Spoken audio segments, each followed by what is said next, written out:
Oh, by the way, chat. Last night I turned on Fight. Holy shit! Holy shit! I turned on Fightcade, right? And I just wanted to see what. Holy shit! Holy shit! Brother, the drumstick. What was I talking about? Oh, PlayStation ain't dead, dead. PlayStation ain't dead, dead. PlayStation ain't dead, dead. PlayStation ain't dead, dead. You heard what I said. PlayStation ain't dead.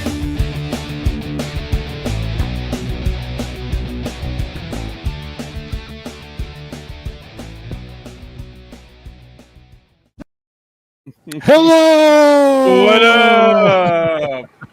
What's going on? Welcome to the program. This is it's episode 103. This is the PlayStation Ain't Dead podcast. I'm Will, joined by Sean.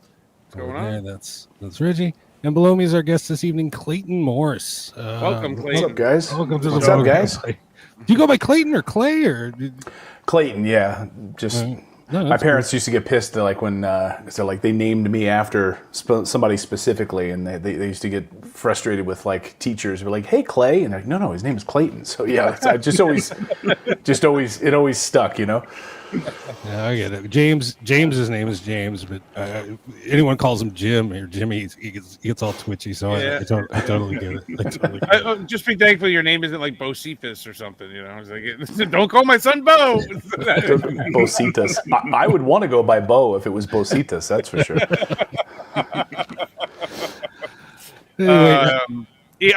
Just 1 second. Easy. Put in the chat. Will James be late? Will Radical's computer blow up? Will Sean be drunk, or will Will buy it? Well, you got one right. James will be late. James is running late this evening. I have no excuse to give on his as to why, but at any rate, Clayton, you have quite a resume. So you used to do Fox and Friends. You currently do Redacted News. And what do you call the gaming channel?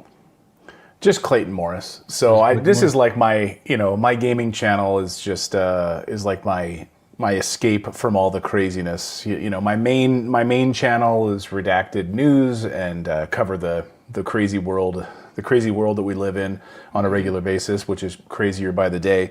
And then my gaming channel is just like my side hobby that I love. I love gaming on the side, and so just be able to.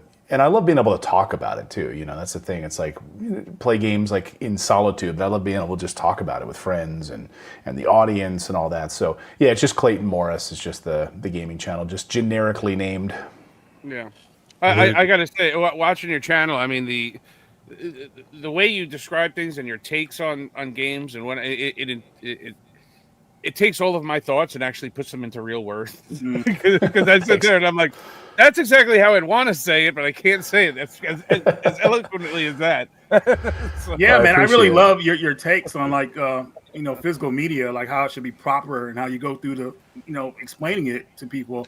It's kind of like how I used to talk about that stuff a long time ago, but man, you really go into detail, which I love. Like when you were talking about Cyberpunk, how it's all on the cart, and that's amazing. But now that kind of luxury is kind of like rare today when it comes to physical media. And I love how you're trying to get people to understand that, and the new generation to understand what physical media should be, when it gets there. Yeah, I appreciate that. I mean, I try to, like, I've got a 15-year-old son, and I want him to understand, like, they can take this stuff away from you anytime. Like, you see it with Amazon, right? And you've got a Kindle many times where Amazon just decides they just go in, they remove your Kindle book, they remove your digital book. Like, what? I bought a book. Like, you're taking my book away from me? Or... Exactly. And sometimes take it away or even edit it, make changes to it, Yeah.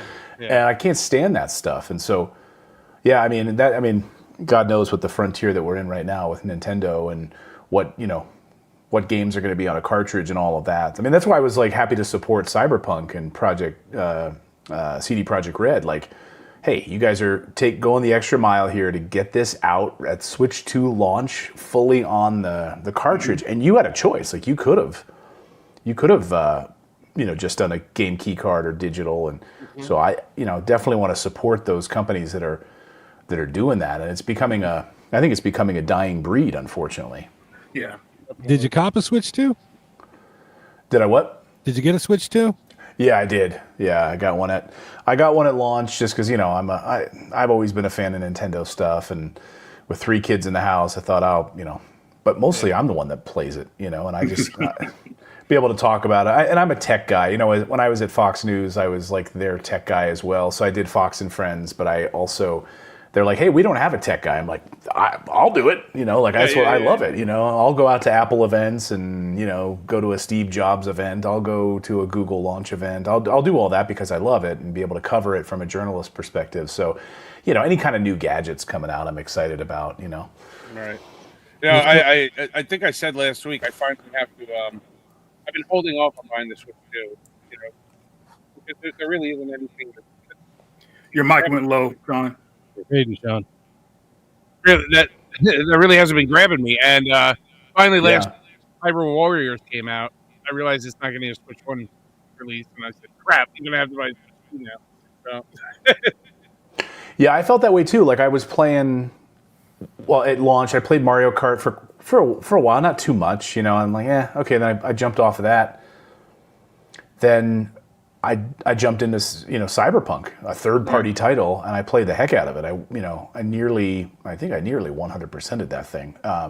So I just was obsessed with it on the Switch too. I played it on long airline flights, dock mode, but so it was great, all over the place being able to play that game, and but yeah, then I kind of fell off of it. I'm like, I haven't played really anything else on there, like a Switch 2 title. Yeah. So when Hyrule Warriors came out, I'm like, okay, that's probably going to be the next one I'm going to pick up here to start playing. I mean, it is awesome that Cyberpunk is fully on the cart, but it's not a title I'd get because I already have it on the PS5 and the Xbox. I played the whole thing on the Xbox, and I'm like, I'm not going to go through it for 30 hours again. I mean, it's great that they fit it on the cart. I don't see why it needed to be a launch title. Yeah. Well, I never played it. So that for me, it was perfect for you. Yeah. Yeah. I just somehow missed it. I just didn't. And so when it came out on the Switch 2, I was like, all right, I can play this portably and I can support this company and I can support physical and I can take it with me on this long trip, to Europe. And it was great. So that would be the way to play it portably because that is such a long game. You want to pick up and put down, or play anywhere. Yeah. So, I'm sorry, Will, I interrupted you. Oh, it's cool.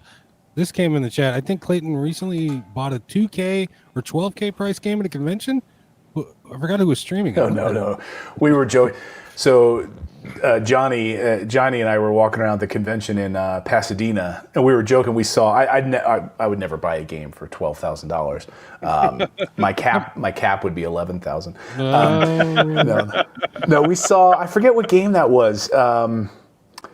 It's. I think it was the most. Reggie, would you remember that? Were you in Pasadena? Did you go to Pasadena? No, I was at Portland with you guys. I forget the game. It was. What console?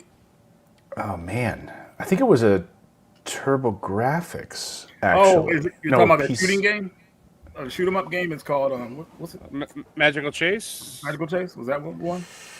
Man, that's the I even used it in my thumbnail when I did my recap walk around episode of it, and but no, I didn't buy it, just to be clear. But it was we used it as the title. We used it as the clickbait.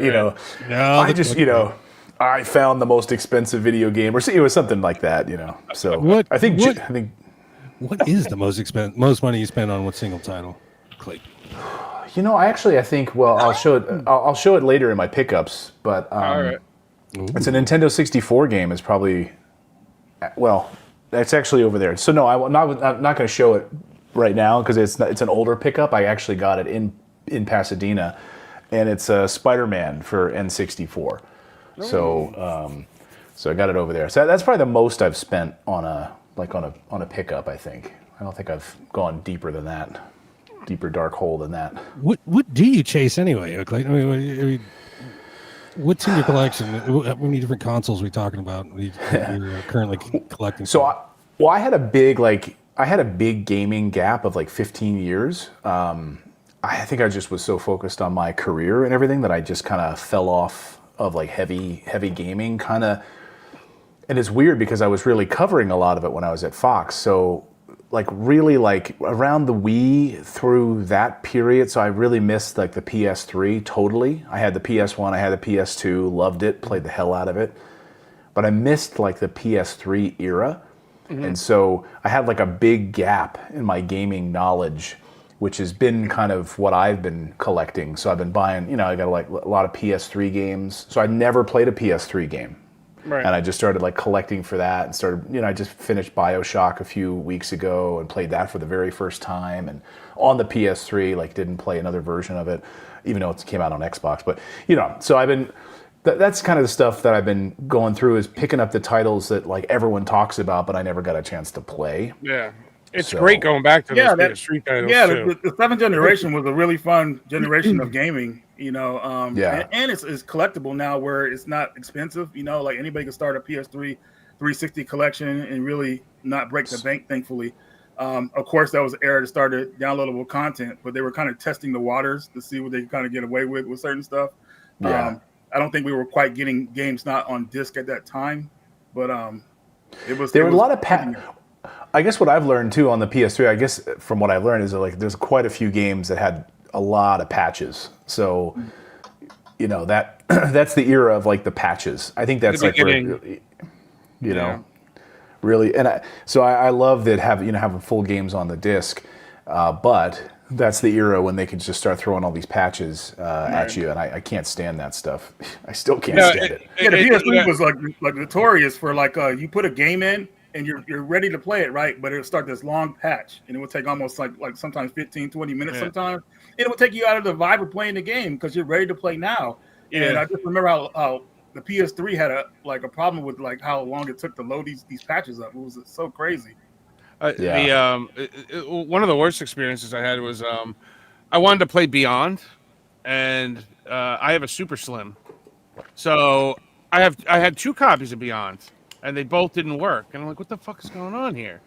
I'm Googling, like, is there a problem with this game or something? Or do I just have bad discs? It doesn't work on the Super Slim. It's just known that Beyond does not work on the Super Slim. Yeah. That's crazy. Yeah, it's just weird. It just does not work on weird.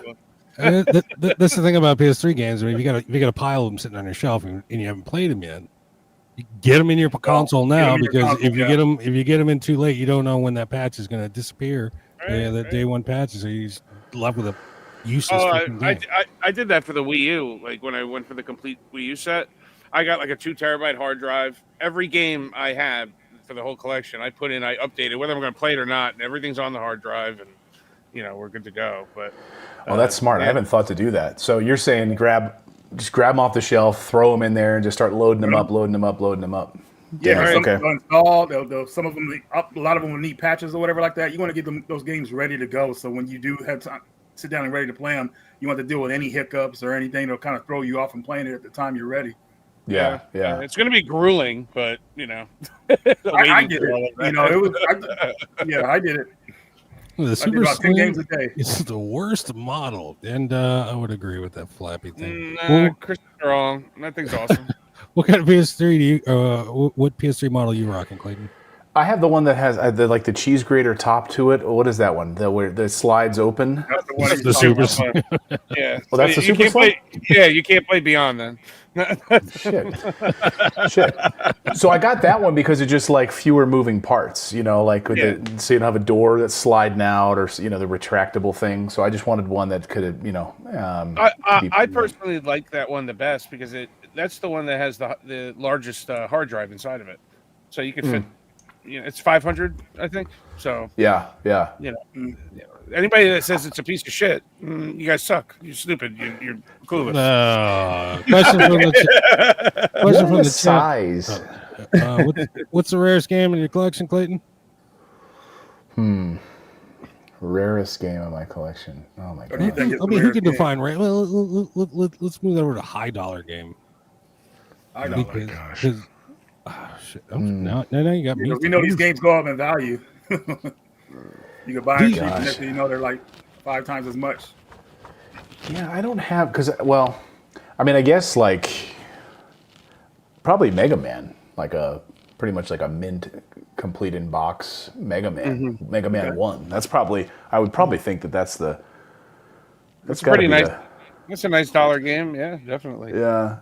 If I'm thinking about it, because like you said, Reggie, you said like a lot of the PS3 games are so cheap you could pick up, like really cheap. So that's kind of how I built out that collection. Just going to a bunch of game stores when I lived in Europe. What is it called? The CEX stores. Yeah, that's what I had when I lived in Portugal. Like just run down the CEX stores. You could pick up these for like a few euros a piece. So I've got a lot of Peggy games over there.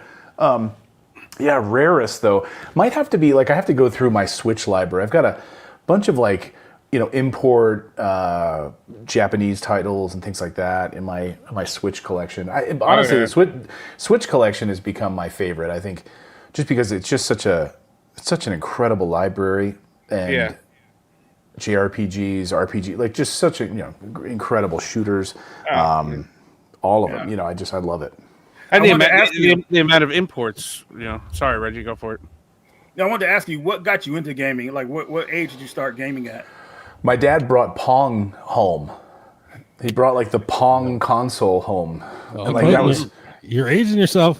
Yeah, I know. Well, I'm 48, so it was late. I don't remember when that was, but it was like I think before we lived outside of Philadelphia. I think he brought it home before we moved into Reading, Pennsylvania. And it was like and it was so funny because like my dad really didn't like play video games or anything. He was just sort of a tech head. He just liked new technology. He liked that kind of stuff. We were the first people on the block to have one of those big ass computers that he would do data processing for the meat business. Wow. He would, he built like not spreadsheets. He built like just data entry processing stuff, and he was learning how to write basic code and all that. I remember The Verge did a story on me years ago. They asked.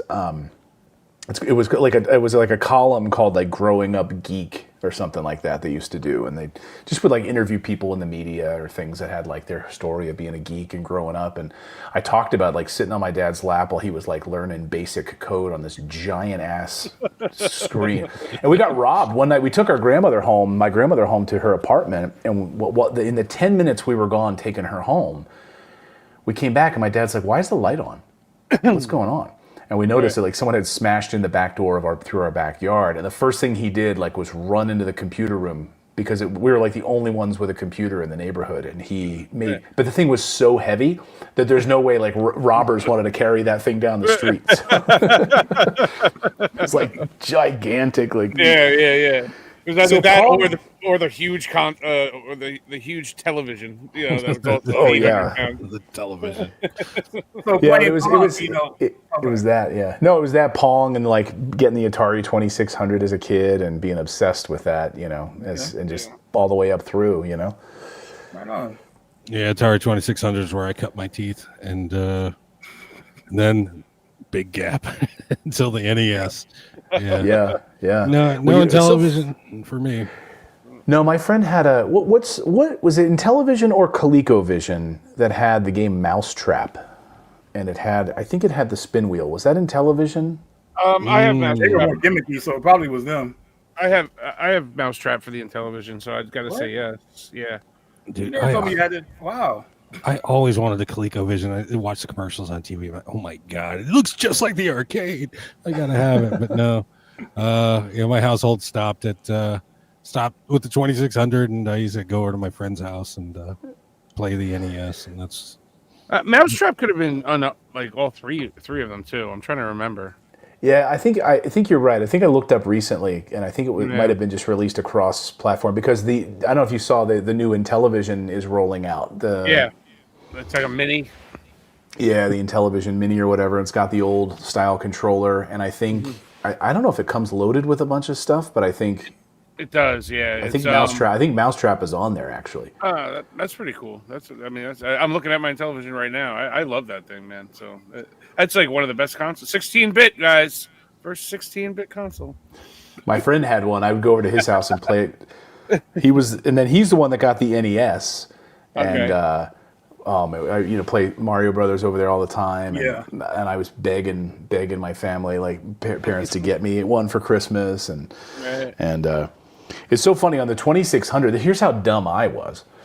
Remember the original Mario Brothers, where it's just like the single screen, is Donkey Kong throwing barrels down at you, I think, at the top, right? No, it's a port of the arcade game, Mario Brothers. That's right. And they're like the little, turtles are coming down. Yeah. You're going through so I said, maybe, in your childhood brain, I was like, maybe, because I don't have an NES yet, but if I beat Mario Brothers, then I'll advance to Super Mario Brothers, so that then I don't have to get an NES. It'll just I'll get to the game that my friend has if I beat the game. Yeah, I just have to beat it. So I was just every day. Total kid life. By playing the Atari version. Yeah, exactly. Turns out. Didn't happen. It didn't work? No. Didn't work. Damn. Didn't work. That was as good as a rumor as the Tomb Raider nude code. Oh, my God. Oh, God. Yeah, the NES blew my mind when that thing, I got it a little bit later, but my mom totally surprised me with it, randomly for Christmas. Mm-hmm. I didn't even expect it, so it was, really mind-blowing to play that thing. And that's the time when it came with Mario and Duck Hunt, so it had 2 games in one, which was pretty cool. Fun times. Mine, I'm going to show you, because I was the kid that wasn't lucky. My mic should still work here. I'm just going to undo my headset here, but I want to grab this thing off the shelf over here, because this is the system. My system didn't get Duck Hunt or Mario Brothers. Mine came with that. Oh, wow. So, do you remember that? I have no idea what I'm looking at. Did that come the deluxe set with Rob? Nope. No, this is the only thing it came with. Yeah, the console version only. Oh, okay. Yeah, I know it's a little. Remember it's got the maps. Yeah, and so, but I took this. That. So it was the console only, no Super Mario Brothers, no Duck Hunt, nothing like that. So I got this version, but I took this to school with me every day, and I would just study the Metroid maps, and Ikari Warriors maps, and all of that Rygar. I was obsessed with trying to figure out how to beat Rygar and all that, and so. But I would sit there. Let me ask you this: when they got you that, did they also get you a game, or you said no? You got to read the book first.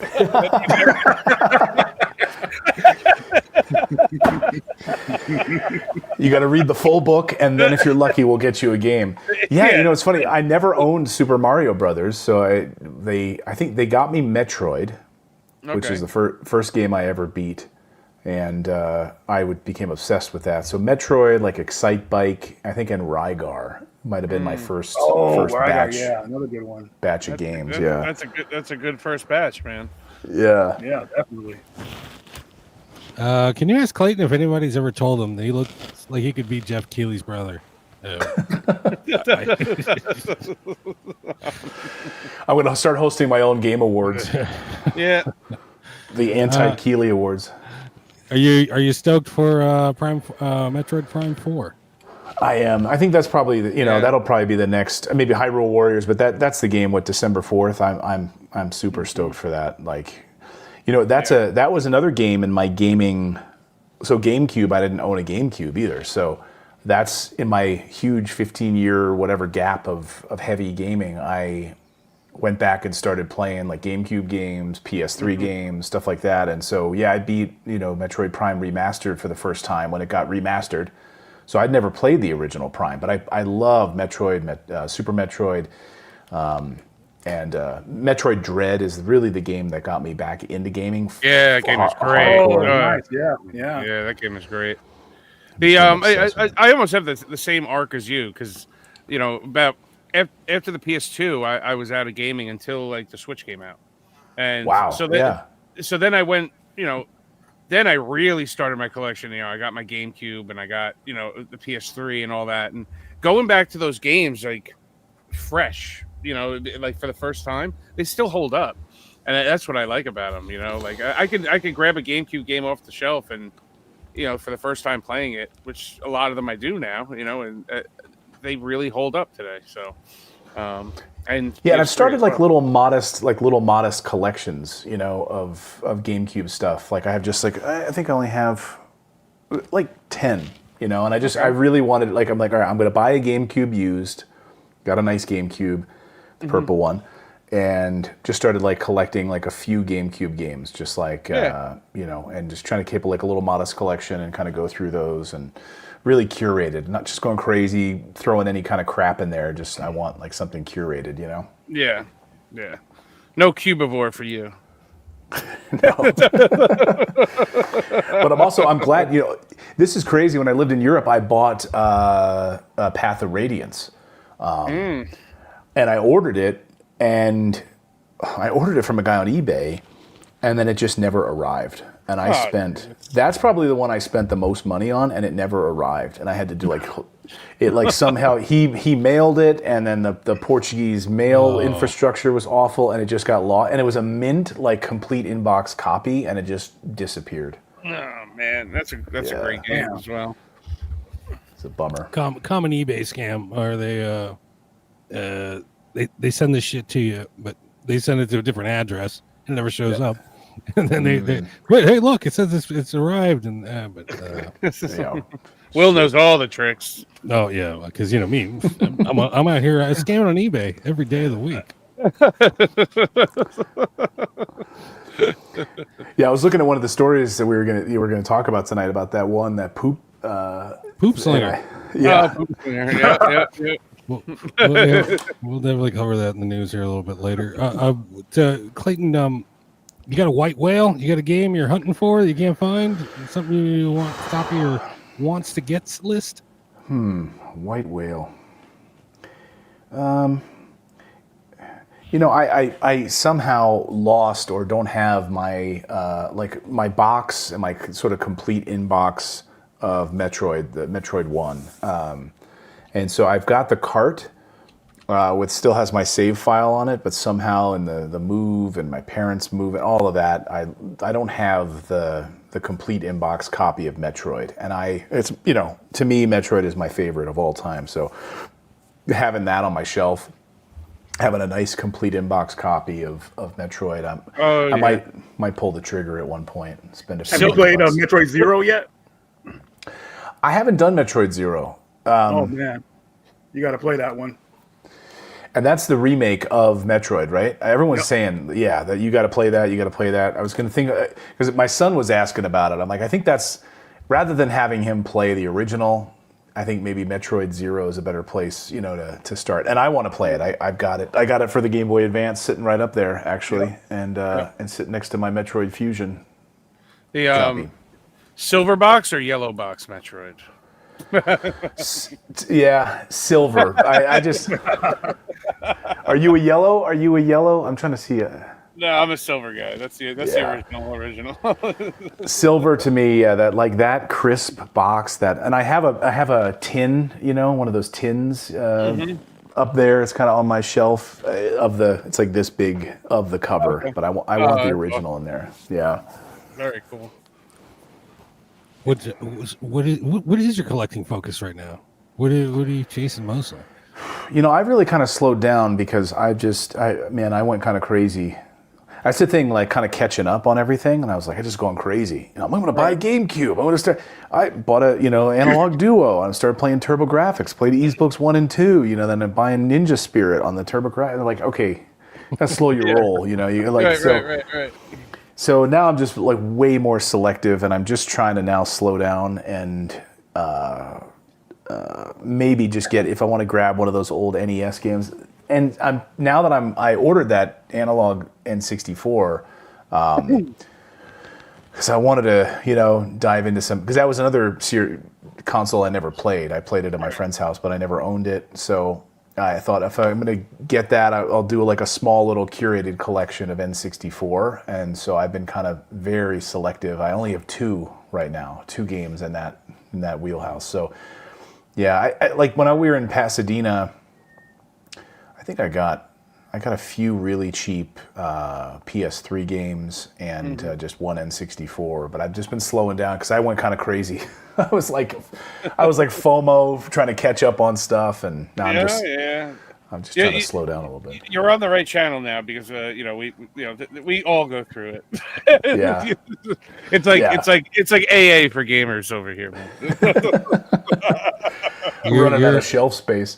You're okay, dude. You're fine, and it's okay. It's okay. You're amongst friends. Just buy it all. Buy it all. And you're gonna deal with Will telling you that you collect wrong because that's what he does to me all day. I collect wrong. You do, Sean. And most people do, and if you want to collect the right way, I'll send you my manifesto for $9.99.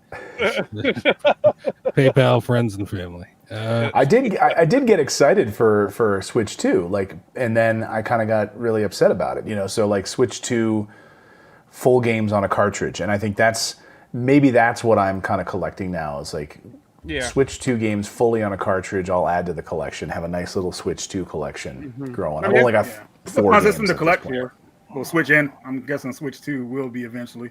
But yeah. Cool. I mean, that's why I'm in no rush for the Switch 2 is because I will go back and get like those other carts that are full on the cartridge, but that's all. I'm never going to buy a Game Geek card. It's not happening.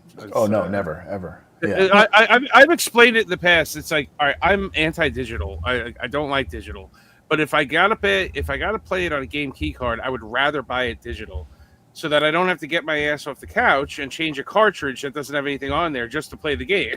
You know what I mean? It's like an extra step that doesn't need to be needed. Or give me the physical cartridge, which I enjoy putting in because I know it's on there. Same as a record on a record player. I love getting up and turning a record over. So, here's a question: would you guys ever give it as a gift, like a game key card as a gift?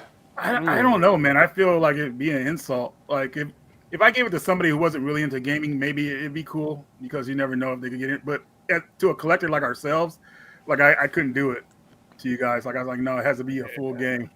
I can only say if it's a kid that really wants it or something like that, Yeah, I'm never giving these two dickheads anything, so no gifts from me. Do you have any? That popped up in the chat. Do you have any key card games?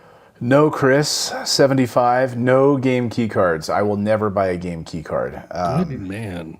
So so how many? Yeah.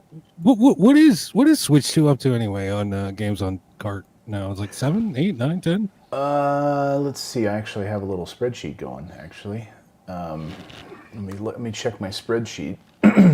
So do you have every one then?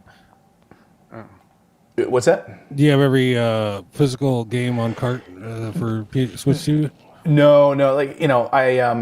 So I have let's see, Mario Kart World, Cyberpunk. So there's 14 that have been released. There's 33 that have basically been announced, but 14 that have been released. So I'll just run them down. Mario Kart World, Cyberpunk, Legend of Zelda, Tears of the Kingdom, Legend of Zelda Breath of the Wild, Rune Factory.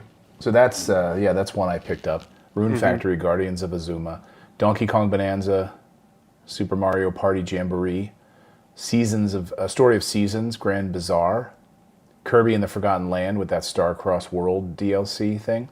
I was excited to get Daemon X Machina, and I didn't. That was going to be the next physical one I bought a few weeks ago, or whenever that was launching, and then I heard it just was really buggy, and everyone's like, "Oh, wait for patches. They're going to release patches," and I was like, then I don't want it. I don't know. I just Pokemon. Yeah, Legends EA, and then Hyrule Warriors. So that's it, 14 of them so far. That's crazy, only 14 that are on physical.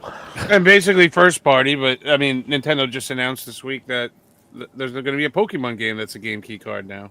So that's also in the news, and here you can jump in the. Oh, I'm sorry. Who did Story of Seasons? Who is that, an NIS game? Natsumi? Who the hell was it? No, it's Xseed. Xseed did that. Okay. Xseed used to be reputable.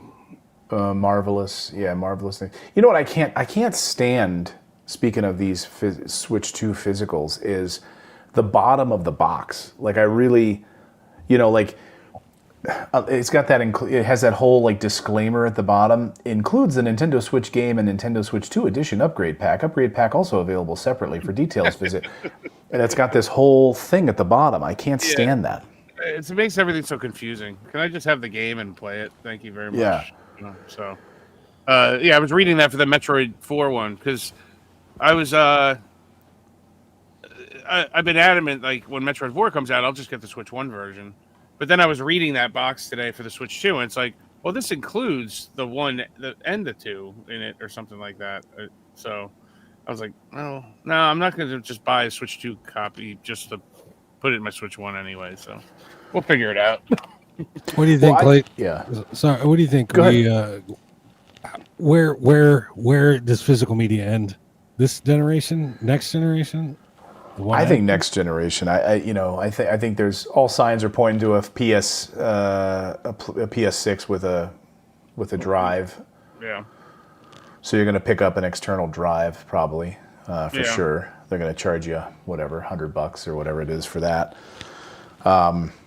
And then you see we'll talk about it in the news, but you see where Nintendo's going. I think Nintendo is probably like the last holdout on this, but now I'm getting worried that that's going to happen.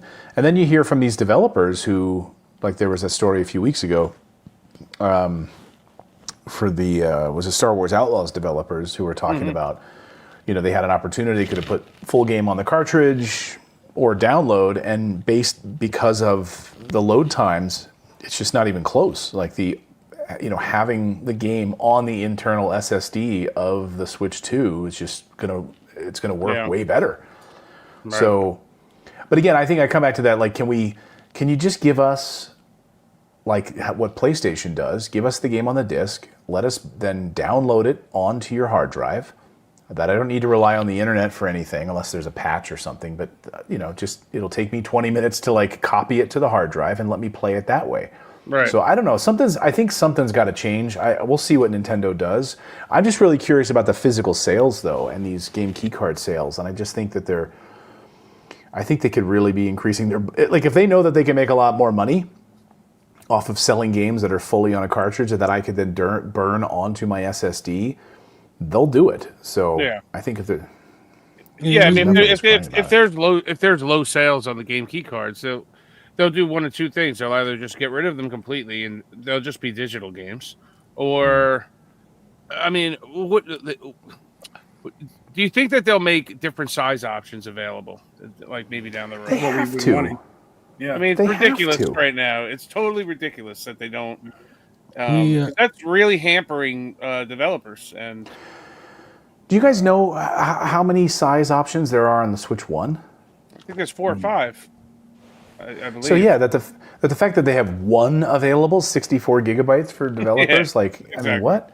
Yeah. So are you going to want to put Animal Well on a 64 gig, pay $17 for a 64 gigabyte cartridge when it's only like 250 megabytes? Yeah. And at the end of the day, on the shelf, when you go to buy it, it's going to be a $70 game because of how expensive that game was, for them to process and make and this and that.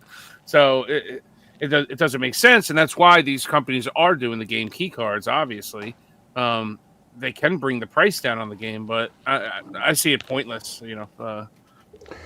Well, you go look at like Hollow Knight Silksong, right? So I just beat Hollow Knight #1 for the first time. Man, I put like 95 hours into that game. I always love reading howlongtobeat.com to laugh because it's never anywhere near like how long it takes me to beat a game. So I'm like, oh yeah, you can beat Hollow Knight in 30 hours. Yeah, sure. 95 hours and I like 85% of the game. But I play, so then $20 for Silksong, right? And we know a physical. So I've been waiting to not play. I played it a little bit on a Game Pass just to get a sense of it, and I played like an hour of it. But I was still knee deep in Hollow Knight, so I wanted to finish that first. But I'm waiting for the physical on Silksong. And remember, Hollow Knight came out on the Switch. It was really like a Switch developed game. Like they made it for the Nintendo Switch, right? It was really, I think it launched there first before anywhere else, if I'm not mistaken. It did. So I'd be curious what the price will be on the physical, because it's $19.99 the digital Silk Song. So I'd be curious to see like how much they charge for a physical. And we know it's coming out and it should be fully on the cartridge. So is it going to be $20? Is it going to be 30? And that's the thing. I don't mind paying more for a physical. Yeah. But the fact that you're charging like $69 for a digital copy, it's ridiculous. Yeah. But at the same time, you expect more to be on that physical, right? Like you want it to be like patched up and not too many issues, I'm guessing too, because a lot of times when it comes to putting the game physical, sometimes they're not properly ready. Sometimes, even though they have the digital version out, there might be some patches they need to fix before they get that physical out there. That's probably what they're waiting for. Or just to milk a not a standard physical, but like a big nice collector's edition that you can pay for a bunch of plastic crap. Inside of it. well, Clayton, I want to ask you this too, man. Like, how do you collect any collector's editions? Oh, he dipped out on us. Oh no! But just we're going to talk about this later. But I recently got a collector's edition, and I was like, dude, it's one of my games I really like. But at the same time, I'm like thinking, I can't get too many more of these things, man. They're too damn big, and it's just not enough room. I have to make room, obviously, but it's like, damn, sometimes it's just not. It's not viable anymore to get collector's editions. They just start making the same. What do you think? I don't have the room for them anymore, man. It's just so you don't even look at them anymore. You're like, whatever, standard edition. The only time I'll get a collect, like the Castlevania stuff that's been coming out. I'll always get I have all the collector's editions of like the newer stuff, so I'll continue to get those. You know what I mean? They complete the set, but no, I could give two craps about the plastic tchotchke that's in these stuff, and they sit in the box and that's it. I don't deal with that. Dude, I get the game, I take it out of the fucking collector's edition, I put it on the shelf, and I take that box and I put it into a box, and I won't see it for the next 30 years. Unless you display it or something. And then now we talked about this too. How the collectors just don't even come with the game; they just come with a code, which is really disrespectful. So it's like, what the hell? Or the way Limited Run's doing it, where they send you the collector's edition and then the game's separate outside of the box. Is that what they're doing now? Yeah. So and they want all the money up front too, right? They'll send you the game like 3 or 4 months before you get the collector's edition stuff, when the game comes out, right? Which is cool. But then if you open up the collector's edition box, there's no place to actually put the game inside of the box.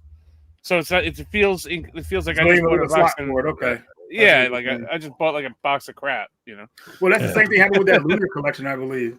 That Lunar collection, remastered collection that's coming out. There's no extra spot for where to put the game at if you have the standard edition. So totally lame. I'm still waiting on my Lollipop Chainsaw Collector's Edition, and just keep pushing it back. Yeah, it's not here yet. How long has it been? When the fuck did that game drop? 2 years. The original, or just 2 years ago pre-order started? I can't remember. It's just fucking been too long. Hey, welcome back, Clayton. Oh, now we can't hear you, bud. We can't hear you, Clayton. But yeah, man, Lollipop Chainsaw. No, 2 years. What did you do, Clayton? He might just have to re-enter again. No, it's no issue. You probably just have to re-enter again. That's how about now? There we go. Yeah, you're coming in. Well, sorry about that. Clay, what I was asking is do you buy collector's editions? Are you interested in collector's editions? Oh, yeah. I had a collector's edition addiction. like I don't know if you can see. Let me see if I can do this. Up there. Right, I see it. Yep. Up there. I don't know if you can see. Can you guys name that one right there just by the look of it? A little blurry, but you got that bokeh effect. It's blurry in the background.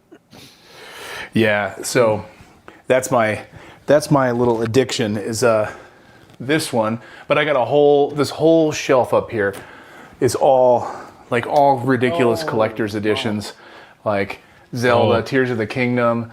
Up here I got one of my favorites though. The Metroid one. Metroid Dread, nice. That's a nice one. Let's see if I can. Oh, no, I don't have my headphones in, but dude, that's cool. Yeah, so I got like Alien Isolation, but a lot of these I just kind of went like again in like the FOMO era, like getting like Alien Isolation.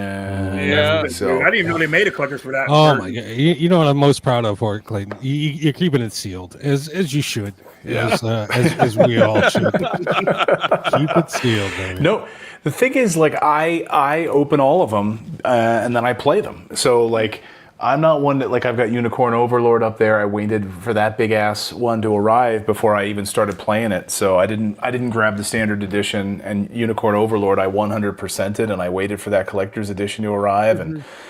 So yeah, I do like them, but I made a little vow to myself recently, like stop buying collector's editions. Like I've got, I love them, but they're just a little too crazy.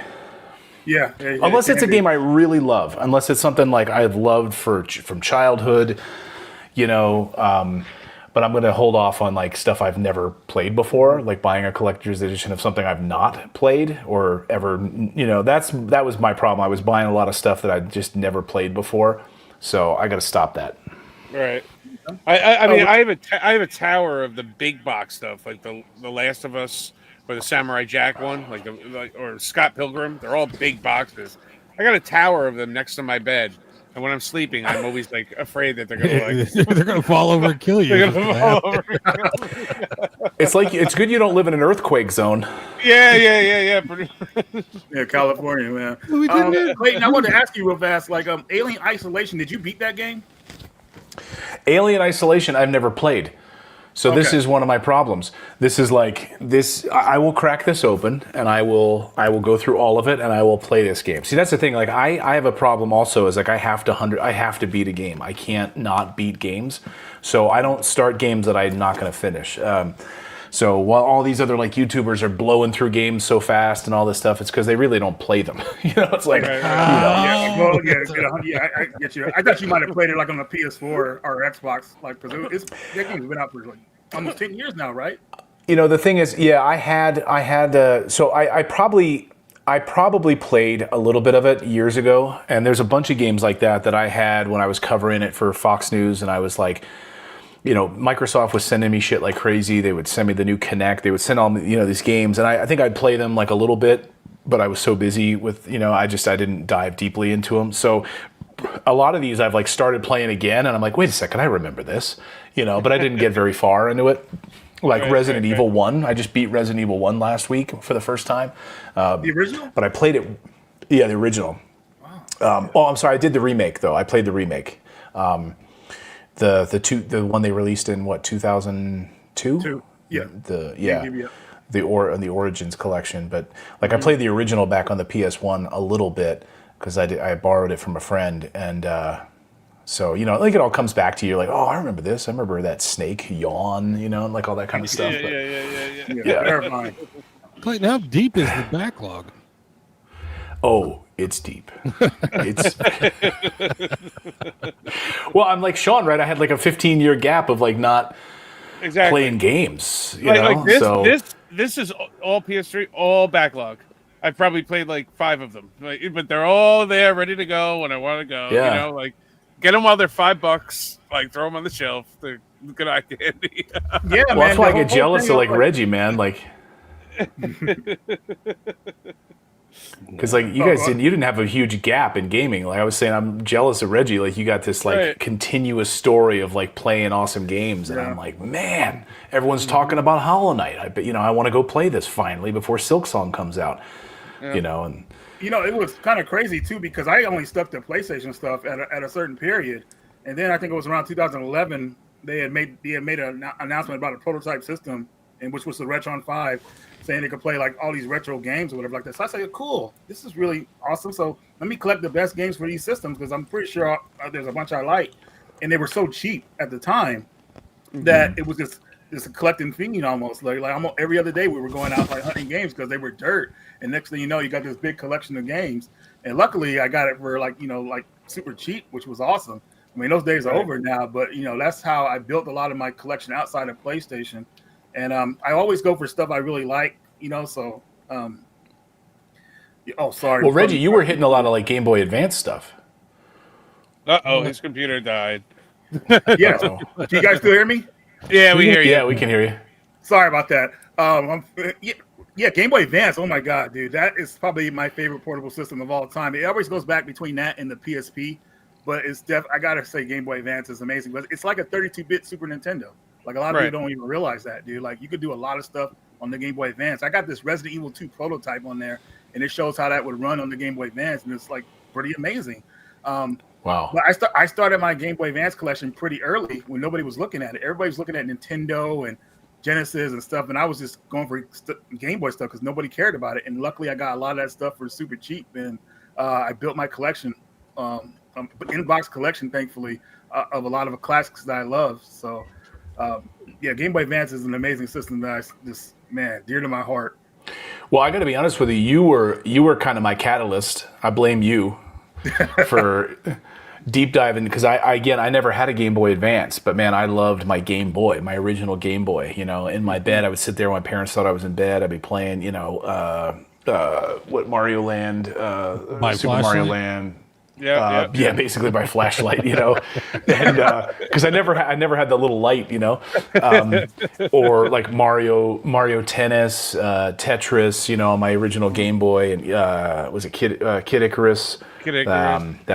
That one on the Game Boy, and then when you were talking about all these, I never owned a Game Boy Advance, and so when you were talking about all these Game Boy Advance games, like, oh my god, this stuff looks great.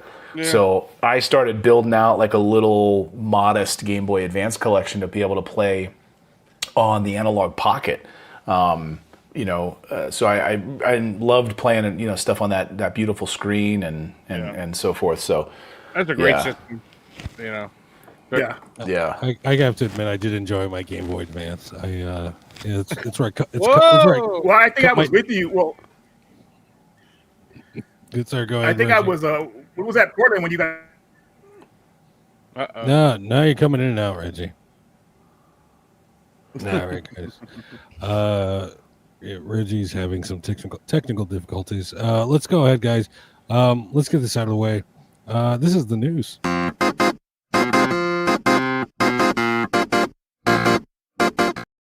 Oh, yeah, you like that?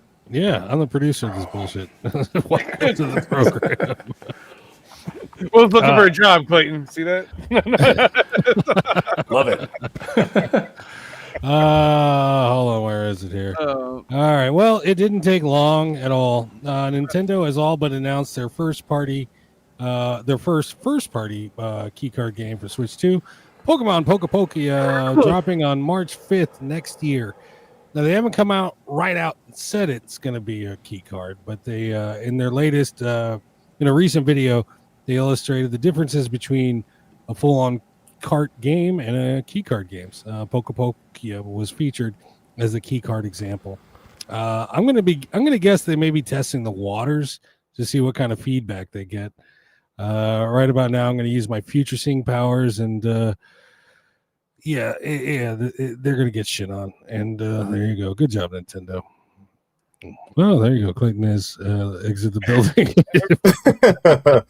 Welcome, James. How you doing? Welcome. Thank you. Oh, he's back. There you go. Nintendo's first party key card game. I think they're gonna get a lot of backlash, but it's Pokemon. It'll still sell. Still sell like crazy, so that's the unfortunate thing. So yeah, I mean, I think too. Obviously, it is their first key card, and they are testing the waters. But I think with the key card, like, I don't know, it's an undeniable, like, we can't get past it. People they're gonna do it. They're gonna keep it out. They're gonna keep pushing it out. Nintendo is just gonna go with it, and then all the publishers are just gonna go with it. It's just what it is, unfortunately. James, this is Clayton. Clayton, this is James. Clayton, how you doing? Thanks for coming on, man. Hey, James, thanks for having me. Hope you enjoyed the movie. Yes, I did. It was good. Was Running Man good? Yeah, it was good. I still prefer the. I mean, I'm a nostalgia guy, so I still prefer the original with Arnold, and he makes an appearance in that movie. So. Oh, he does. Okay. It was good. It was good.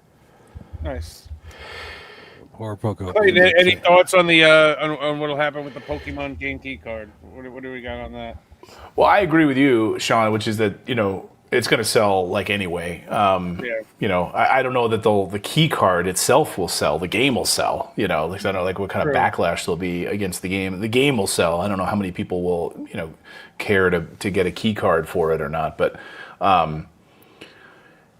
we were talking earlier, James, just about like the what are they going to do? Like I just hope that they can actually start putting these games where it's on the cartridge, but it doesn't necessarily have to run off of the cartridge because of these developers saying, "Hey, it's just like the performance is just not there." So like, can you just give us this game and let us put it in, let us dump it on the SSD, And that's also the thing that you're seeing now with this PS, the PS Portal issue, right? Which is like, hey, now you can do this cloud streaming. Like you log in and you see the games that you've bought through your PSN account. Right. Well, what about all those? Exactly. They're like up on my damn shelf. Like, I paid money to PlayStation or to Sony to buy those discs. Yeah. You're not going to give me credit for it?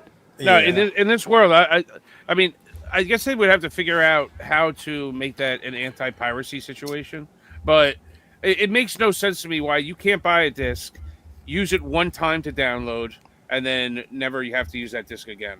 Like, you know what I mean? It should just play right off, Well, there's your license key or there's your whatever, and it's tied to your account. And like, I mean, I get lending it to people, but I don't know. Are people really doing that anymore? Like, I never see like my son, like I don't see them like, hey, here's my disc. Like, here's my Madden 95 or whatever. Make sure I get it back. Yeah. Don't loan me a game. You're never getting it back. That's almost unheard of.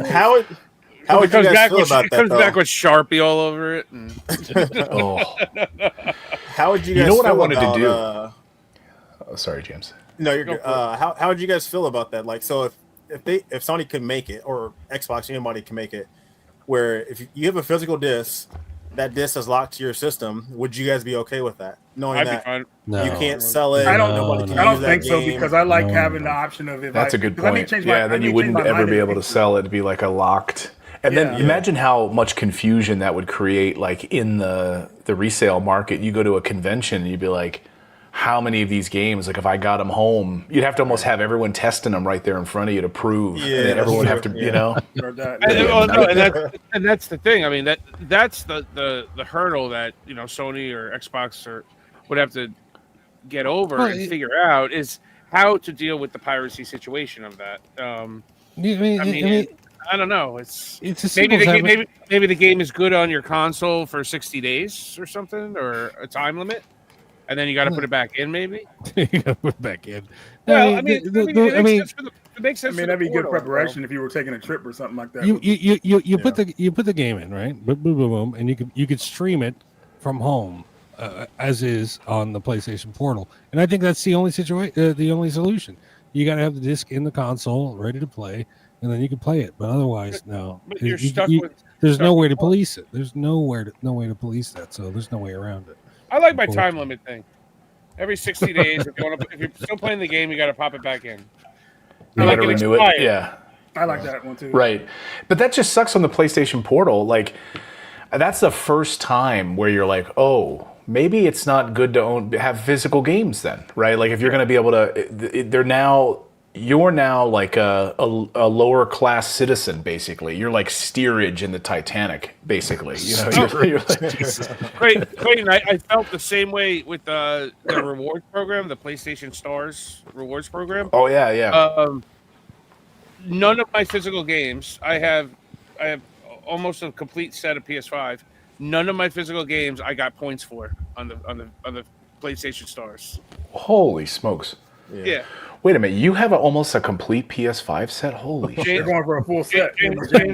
James and John both going. Oh my gosh. How many games is that? I'm around 12 or 1,300. James has more right now, I think. I'm over 1,800 right now. So I'm missing probably about a good 100-ish. So yeah, I fell behind. That's a world set though. No one asked, but I'm up to 14. I fell behind. Yeah, I fell behind the past couple months, but I'm I looking think I forward to asked Black you guys, Friday. like, how are you guys? Are you guys installing Damn. the games on the system? I was trying to go. I think you have a complete Wii U set. Yeah, complete Wii U. I have a complete Virtual Boy, complete 3DS set. So did you, when you went through the same like gap in gaming that I did, like, and that's why I'm so kind of fascinated about the Wii U, because like at the time I was covering, Nintendo for Fox and all that, and they sent me the Wii U, and like they were, and then I sold it all when I moved to Europe. And I was so pissed that I did that. So I kind of went back and I was like, you know what, this is the era I kind of missed. I wanted to start like collecting for the Wii U, and I started thinking maybe I'll go after a complete Wii U set. It was like the FOMO talking to me. And then I was looking at like Just Dance 2000. I was like, maybe I don't. Yeah, that's the problem with James and I full have setting like, any collection. Yeah, James and I have like 30 versions of was it Let's Sing or Let's Dance Let's or Sing, something? How many versions of the Grinch do you own, James? 3. 2 too many. It's ridiculous. 3 versions of the Grinch. Yeah. Oh man. Which one's the best version? He doesn't know. He's never played the damn game. No, I did. I played the first one. I'm not gonna play the next 2. It's actually a good game, but same game. It just has a different cover on it. Yeah. So James, are you keeping? So like, of all the those American set PS5 games have you guys played all of them? No, Oh hell no. I leave mine. So my rule is I'll leave it sealed until I go to play it. Like a lot of these games, I'm not gonna play just because they don't interest me. I'm more so doing this for. I mean, I have a full PS3 set. I did a Wii U set. I got a full Vita set. Whoa. But I was just trying to like, for me, like I was just kind of, I don't know. I don't want to say bored, but like I wanted to do something, but then also have some kind of like imprint of data. So like if people in the future want to go for a full PS5 set or what to look for, they could have like a reference point. So that's why I was kind of putting in my videos for that. So I'm not going to play all these games. I don't really think I'll play half of these games, but in the case if I ever want to, or my kids want to play them, they're obviously more than welcome to do that. So, Yeah. Real fast, you guys. Yeah, you're like me. I don't open them. Like Reggie was asking about my like Alien Isolation, like collectors like that, like the stuff up there. Like I'm not cracking this open. I will open it at some point, and I will open it and play it. That's for sure. Yeah. And when you open it, I will shed a tear. I enjoy my sealed games. I love them. All right. Well, next story. Funko, the company behind the equally loved and hated Pop figures, is in a little bit of trouble. They publicly stated that there's substantial doubt about its ability to continue operating for the next 12 months due to financial struggles. So what's the problem? Well, they're about $240 million in debt. They're hemorrhaging licenses to competitors, and they've oversaturated the market with their shit. But the biggest factor is our favorite boogeyman, tariffs. So everyone make sure to hold on to those pops. If Funko's goes tits up, they're going to be worth $1 million. They're going to be worth $1 million Beanie Babies, that is. So how does this relate to video games? Well, your local GameStop will have a lot more room for activities in the near future. So there you go. Can you guys hear me? There it is. Yeah, okay. I can hear you, Reggie. Okay, before I was on, my sound was off for some weird reason. Okay, cool. Poor Funko. Do you guys collect Funkos? I have. Well, my girlfriend, I should say, probably has at least a couple dozen, but they're all from above your head. Yeah, there's some up there. My kids buy them as well.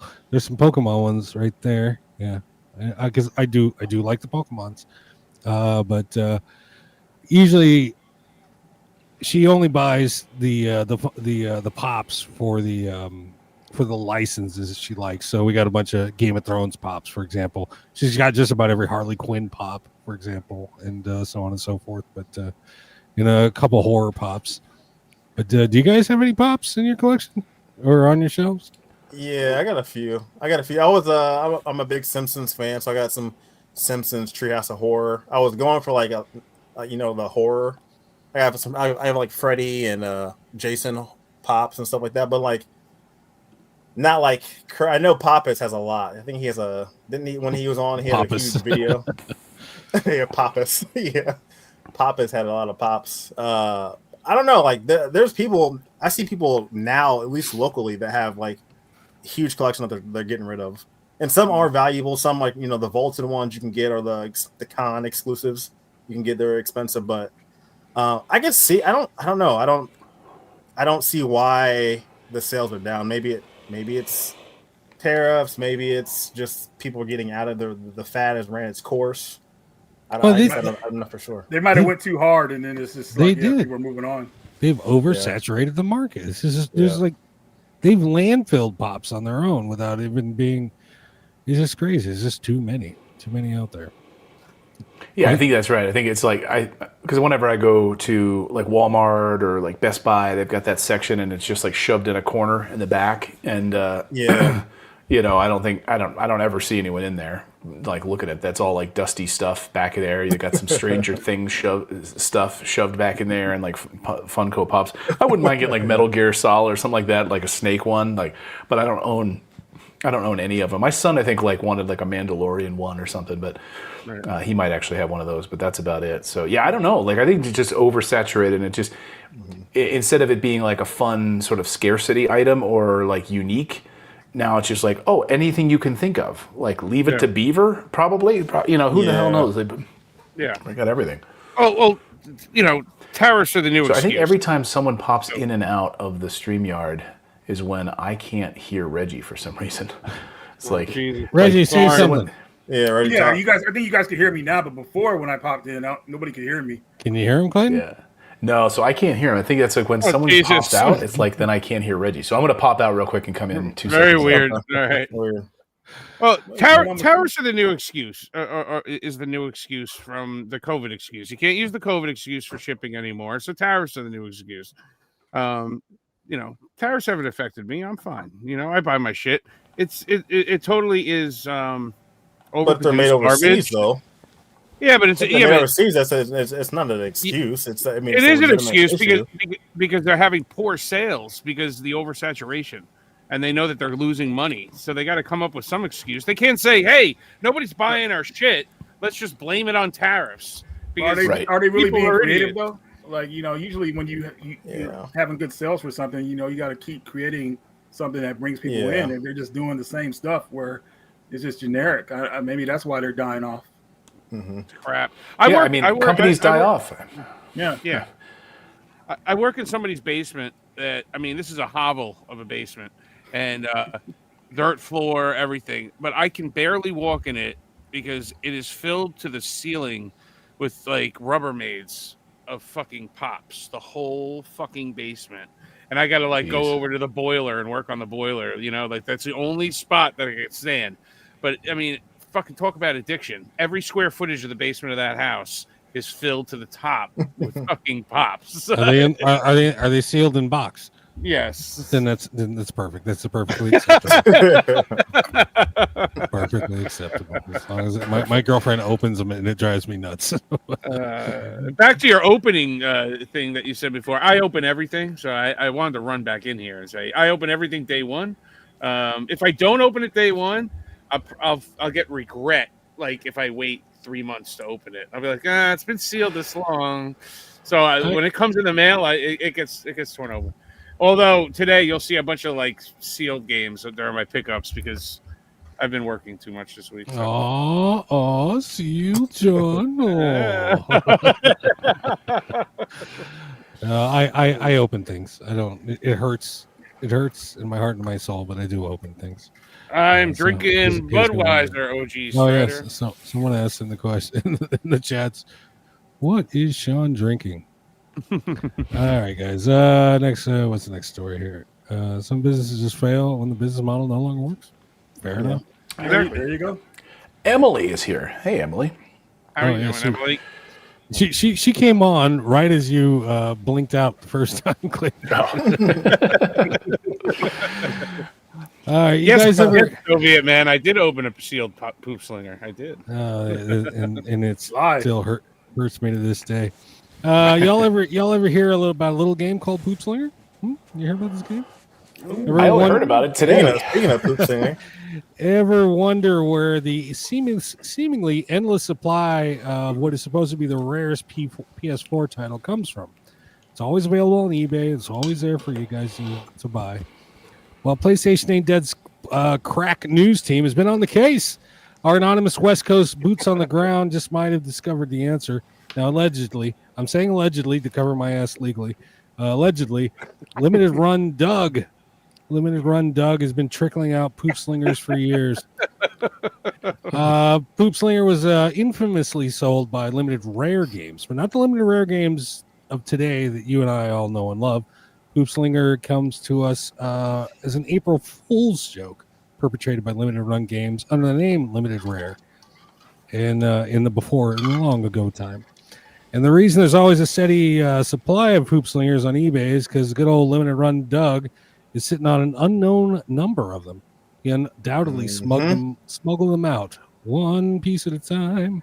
The connection was revealed through a comic book flex Doug made on social media. Hold on, I got pictures here. Here it is. Oh, there it is. Exhibit A. Countertop poop stain. So if you got an extra couple of yes, the countertop poop stain appears in both images.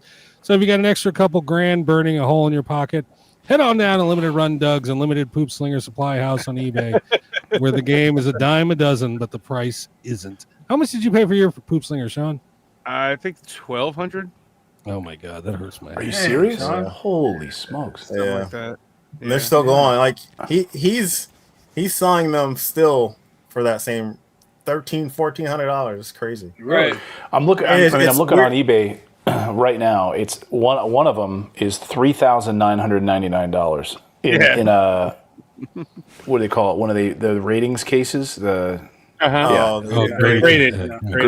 Graded. One of them is $24,000. Yeah, I saw that one. That one was down at Siege this year down in South Carolina. The guy had it there. He wanted $20-something thousand for it. And then 24. And then I got mine, and then I opened it. On the No, screen. it hurts. Everybody remembers that. Yeah. Don't open it again. No. So you say it was 24 grand for the graded one? Yeah, that's what they're asking. There's one here that's $24,999. So Clayton, I'm guessing there's no open copies online, right? Like it doesn't look like it. I don't. I'm just just all. Well, the ones Sean I'm has seeing the are only all open sealed. copy of the game. Pretty much. He's the only open copy, Sean. Is the game good? No. I don't play it. Oh, it's just silly. You can buy them for $1.99 digitally.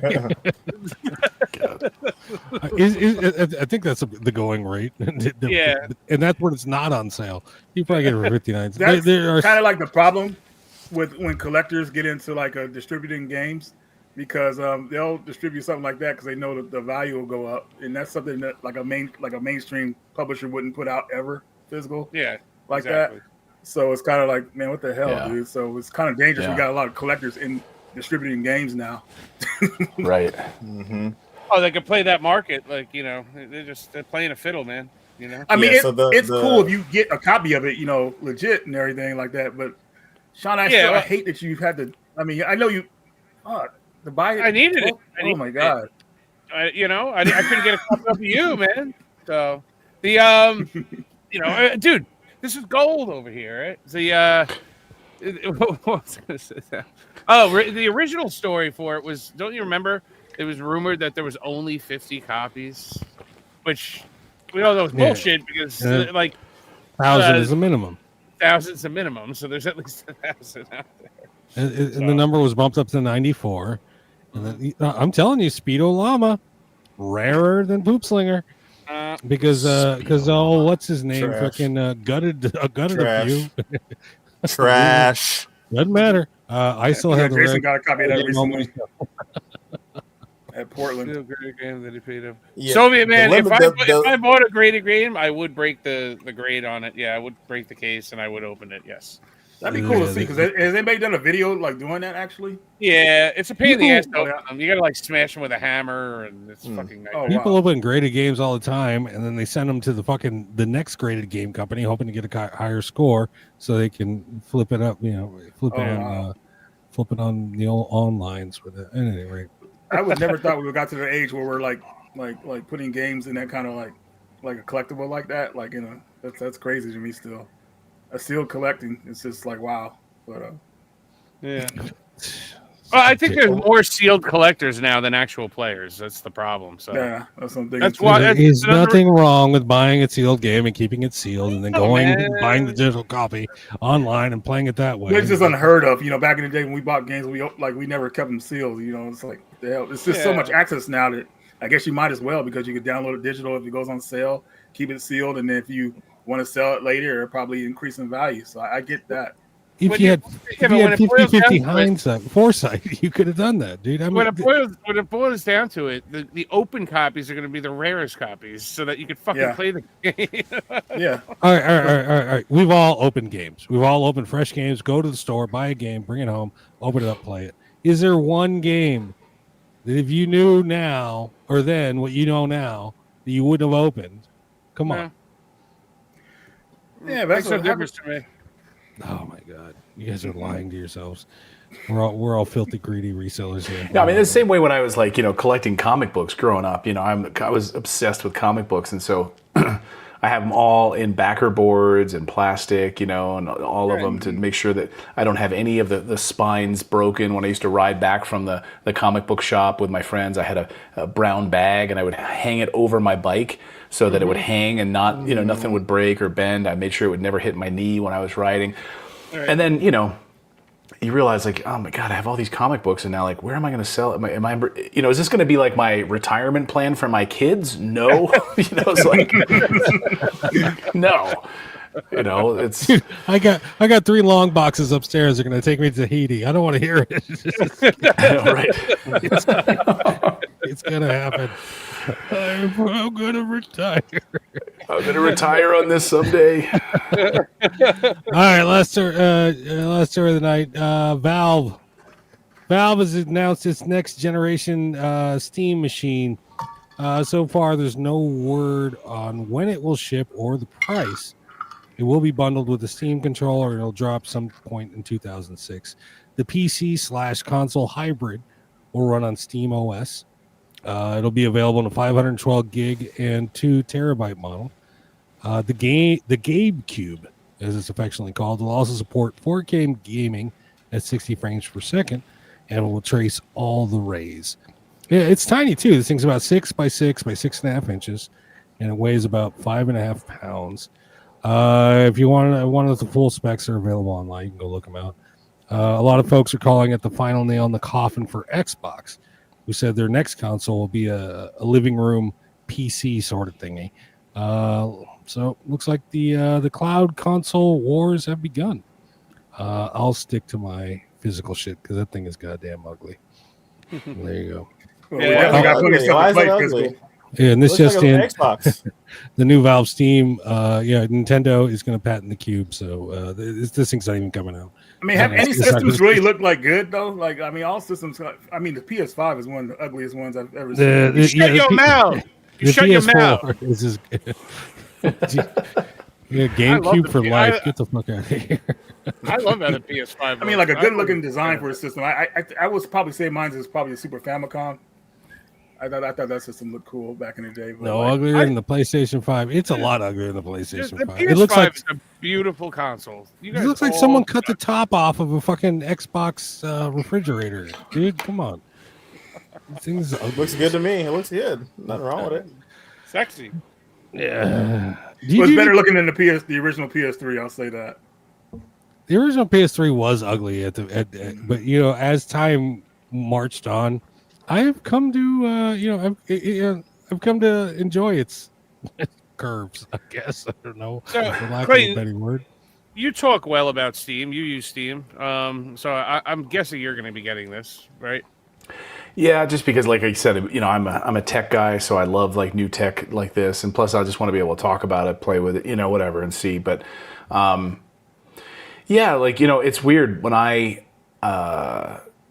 lived in Europe, and it was difficult for me to try to get my hands on a Steam Deck, and I lived there, like for 5 years, and I was like, oh. So when we moved back to America last year, I was like, all right, I'm just going to take the plunge. I want to see what all the talk is about, like, because growing up, I played the NES, but I also had a PC, and so I'd play Stronghold and a lot of like point and click stuff on my PC back in the day, and Load Runner and all these So I didn't SimCity and stuff like that back in the day, and so I said I'm gonna just give this a shot, see what it's like, and to be able to buy some indie titles that don't have physical there's no physical versions of games. Like, let me just play it in a portable handheld. Let me see what this whole Steam thing is about. This whole PC gaming is about. Because I was really like, no, I'm not doing that. I'm not doing it. And I don't do it that much, to be honest with you. So, but to play some like indie titles where there's no physicals, like I think I just beat Katana Zero. I don't know if you guys have played that or not. I've heard of it. Yeah. I played that on the Steam Deck and beat that. There's no physical of that game. So, and that's where I was kind of, if I'm going to buy some of these like indie titles where there's no physical, then I'm just pretty much buying them on PC now, or right. in a Steam library, because I don't know what's going to happen with. Or more importantly, I try to get them like on GOG, on Good Old Games, and try to get like a DRM free copy or whatever. But you just don't know what's going to happen with these libraries. You see what happened with the Virtual Console with Nintendo, and then you move over now Switch Online, so you don't get access to all those old games you bought back in the day. And so it's just, I don't like that. I don't like I just I bought a whole library, and now I don't have access it onto your new device. Exactly. I can't carry it forward. So I'm excited to give this a shot, because I don't want to have a giant ass PC tower like sitting over here. Right. I want to be able to just sit down and play. I don't want to sit at my desk and play games. I'm just not a fan of that. Yeah. I just want to sit back on a couch, or sit back here in my comfy chair with a blanket and a cocktail and play it. So I'll give this a shot. But it also makes me think maybe I wouldn't want to get this. I'll just get I build my own PC, throw SteamOS on there. And I think that's what's great about this platform. It's open, and it's like accessible, and you can do whatever you want with it, which is kind of exciting. Right. It's not like a closed ecosystem in that way. So I don't know. I'm excited to give it a shot. I'm curious about it. I mean, their platform is nice. Plug and play, and right on your TV. It'll be it'll be interesting to see. I don't think actually Steam for me, going I'm really anywhere. more interested in like what emulation is going to look like on this thing, because I do love myself some retro handhelds, and playing emulation on some of these devices, like the Metroid Pocket 5 and things like that. So running like EmuDeck on this from my couch, where I can just hop between my library of like Steam games or GOG games, and then just jump over and jump into EmuDeck, and then just be able to launch like a PS2 game, or I don't know, be able to launch like a GameCube game just right from there from EmuDeck. I think that's going to be pretty cool. Right. What's going to make or break the thing is the price point. Because if it's 400, I mean, that is a nail in the coffin for the Xbox. But that thing's I read an article. I read an article saying it's probably going to be comparable in price to a similar build of a PC of that. So I'm guessing 1,200. That's what I'm putting my money on 1,200. I can see the VR being around that, but I don't know about the console itself. I did lose audio again from somebody. So it's probably me. I don't know what the hell that is with StreamYard. Every time someone leaves and comes back in, then I only get two of you guys. Hold on. So I'm going to jump out. I'm going to jump out. Go back. Because I never get kicked out like I have tonight on here. Yeah. Oh, Gore says more than. There we go. Gore says 600 to 800, or actually more than 400 says Gore. Chris says 600 to 800. We'll see. I've seen as big as 1,200. And keep in mind, the thing is, the thing is, too, like that's crazy. On paper, the VR, I can see that being that. It is weaker than a PS5. And the VR is going to be tethered, right? No. That's one thing I got excited about is the VR. Like I'm not really much of a VR guy at all. My son plays it with like Gran Turismo and stuff. We got like one of those racing wheel things setups, so he'll get in there and play that. But no wires, no wires at all. So that's, I think, like one of the biggest barriers to entry for VR is all the damn cords. Right. Well, that's why the That's why I couldn't Oculus. do the VR 2 for PS5. The I was like, Oculus. man. Yeah, the Oculus was so. It's only successful. one cord though. It's way better than that first gen. That first gen. Oh my it's god, 74 that first one cords. was a nightmare. Yeah. VR makes me sick, so the VR is not a seller for me. But It's yeah, much they are better coming now. out with the VR headset with it. It's all about the frame rate with VR, and like if you got sick years ago, that's understandable. You probably wouldn't get sick now. Look at the controller. The controller is ugly as fuck. I mean, it's supposed. Okay, so the thing is 6 times more powerful than the Steam Deck. I don't know if that's a new Steam Deck there in the image, but I don't know. I think that's the OLED one. Yeah. A controller reminds me of a Jaguar controller. Actually, looking at it, It does. But you think I put out a post the other day. I said, "What do you guys think the price is going to be?" I'm going to take a jump on this and say that maybe it'll surprise everybody, and it'll be a loss leader where it'll be like $399. Because if what I'm seeing, the component wise, I think Moore's Law is Dead said all the components together is about $425.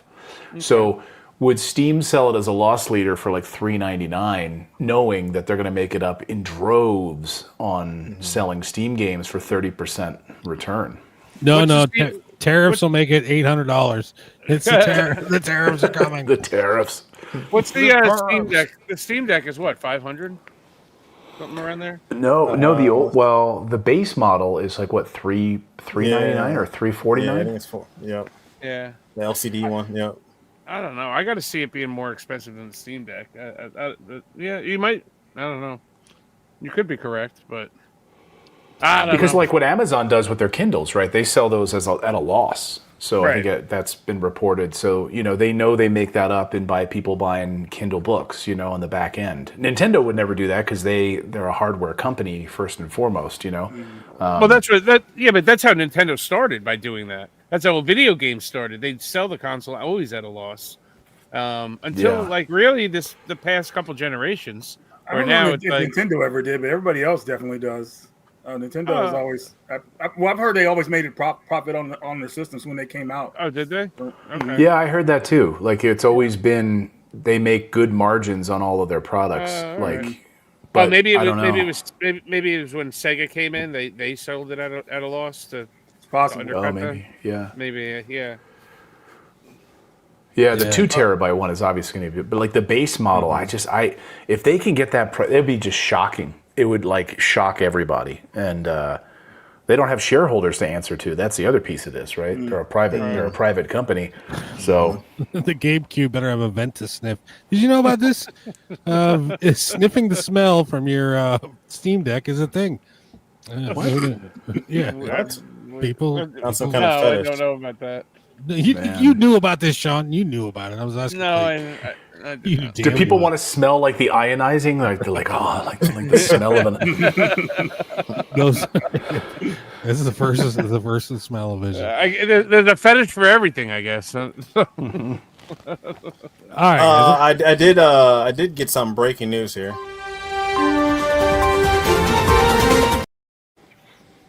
Breaking news. Everybody's favorite 5v5 game is back. Concord is back, y'all. We thought it was somebody just dug it out of the ground, put some stuff on it, some voodoo magic, and brought it back to life. No. Some people reverse engineered this game and made it playable. They got new servers up, running, matchmaking, all that kind of stuff back up and running as of the reports from yesterday. So, but with that said, Sony is now doing DMCA video takedowns on YouTube. So people that were making this video or making content for this video, they're taking those videos down. I don't think they've went towards people that are putting out the servers or that reverse engineered it. I don't think they're doing anything with those guys yet. But Sony, you guys killed the game off. You fired. You got rid of the studio, Firewalk Studios. So you got rid of those guys. And you got people that want to play this game. Just let the game be what it is. I mean, you guys trying to erase all existence of this game. Just let people have fun with it. If they want to create and reverse and do all this work to play this game. Let it be happen. Let it happen. I don't understand. They're trying to memory hole it. Yeah, like it never existed. Yeah. Easy Gamer says he's glad he kept a sealed copy, and sealed copies peaked at $89. Sealed copies are now running around about $19. So yeah, I'm glad you kept Oh, really? $60 game too. Yeah, they went down. You know what would have saved that game? And I think we talked about it before. If they had added some kind of single player to it, that would have kept that game on the market, and then they could have eventually fixed the online, even though they put way too much money into the online in that game. But that's the problem with like games that are like online only. Like you gotta have some kind of single player in there to make it like, you know, for certain people. You know, like they probably don't want it up there so they can palette swap it. Just put it. That's probably what they're gonna do. Yeah. Maybe, I don't know. There's so much money. Or they know they can't make money off of it, so they're like, no, you ain't making money off of it. The best palette swap idea is PlayStation All Stars, dude. If they did that with this game, fucking through the roof. Get the fuck out of here. Yeah, move over, fucking Smash Bros. The All Stars are coming in. Do you play Clayton? Do you play any online games? Oh man, I got addicted to Helldivers earlier this year. Helldivers 2. Playing. Yeah, Helldivers 2. Yeah, I mean, we played the hell out of that. We had even like a WhatsApp group or whatever go on, just called the divers. Like, anyone diving tonight, and we would just jump in, and and I was over that's when I was over in Portugal. No, it was last year. Yeah, like whenever it came out, for the first like 4 or 5 months, 6 months. So that was probably my first real big online multiplayer game that I just really dove into. Play a little Battlefield 6, and I wanted to start playing some Arc Raiders, but I haven't got around to it yet. Have you guys played Arc Raiders yet? No. Good thing about it though. Lately, just this morning, Sean and my friend Terry were kind enough to kick in to buy me Black Ops 7. I had to kick in the other $35, but whatever. And that's the. Well, you were refusing to play it with us. You would have ruined the crew. No, and, stop it. Terry and I had to sneak $20 into your PayPal just so that we'd guilt you into buying it. I love your response saying that you felt sexually molested, basically. In other words, you guys forced yourselves upon me. Is what you did. You digitally forced yourselves upon me. And but no, I got the game this morning, and I played a couple rounds. I still think Black Ops 6 is a superior game. But I when it comes to online games, it's about the camaraderie. It's about playing with your friends. Yeah, and that's the most important thing. Just getting on there and just talking shit. And I thank you for the opportunity, James or Sean and Terry. No thanks to James and Reggie. Fuck you guys. Playing some Armored Core. I did some online Armored Core 6. That was a lot of fun playing online, just like battles. The game is incredible. I still can't get past the first level on that last Armored Core game. So fuck that game. There was a boss. I did a video on it, and it's probably the hardest boss I've ever played. It was like that spider thing in like the third level or something. I beat the game, but man, oh my god, I forget the name of that spider. Does anyone in the chat room know what it might just be? No, is it spider or crab or I forget. But anyway, it destroyed me for the whole days and days and days, and then finally I got it. I just jumped up and threw the controller across the room. I was so excited. Hell yeah! You ever rage? You ever throw a controller in frustration, Clayton? Oh yeah, many times. Especially being a Metroidvania fan that I am. I definitely raged on Prince of Persia and the Lost Crown on a couple of one or two bosses in there. I definitely raged and flipped out at Armored Core 6, and I just that's it. Fuck that! I'm going to bed. Well, man. I hope I never get to the point where I throw a controller. Yeah. You can't close when you play Dead by Daylight. It's like a gentle. Oh, I definitely have taught gentle throw into the couch or something. But back in the NES, playing Tecmo Bowl against my buddies and stuff. Oh my god, dude, an NES can get run over by a tank and the controller would still work. You're fine with that thing. Well, I'd figure that you'd throw more since you just return them to Walmart and say, it's broken out of the box. Oh, Sean. Got him. He got him nothing. No, it's gamer tip number 562. If your shit breaks, return it to Walmart with your old shit and buy a new one. But anyway, this is package time.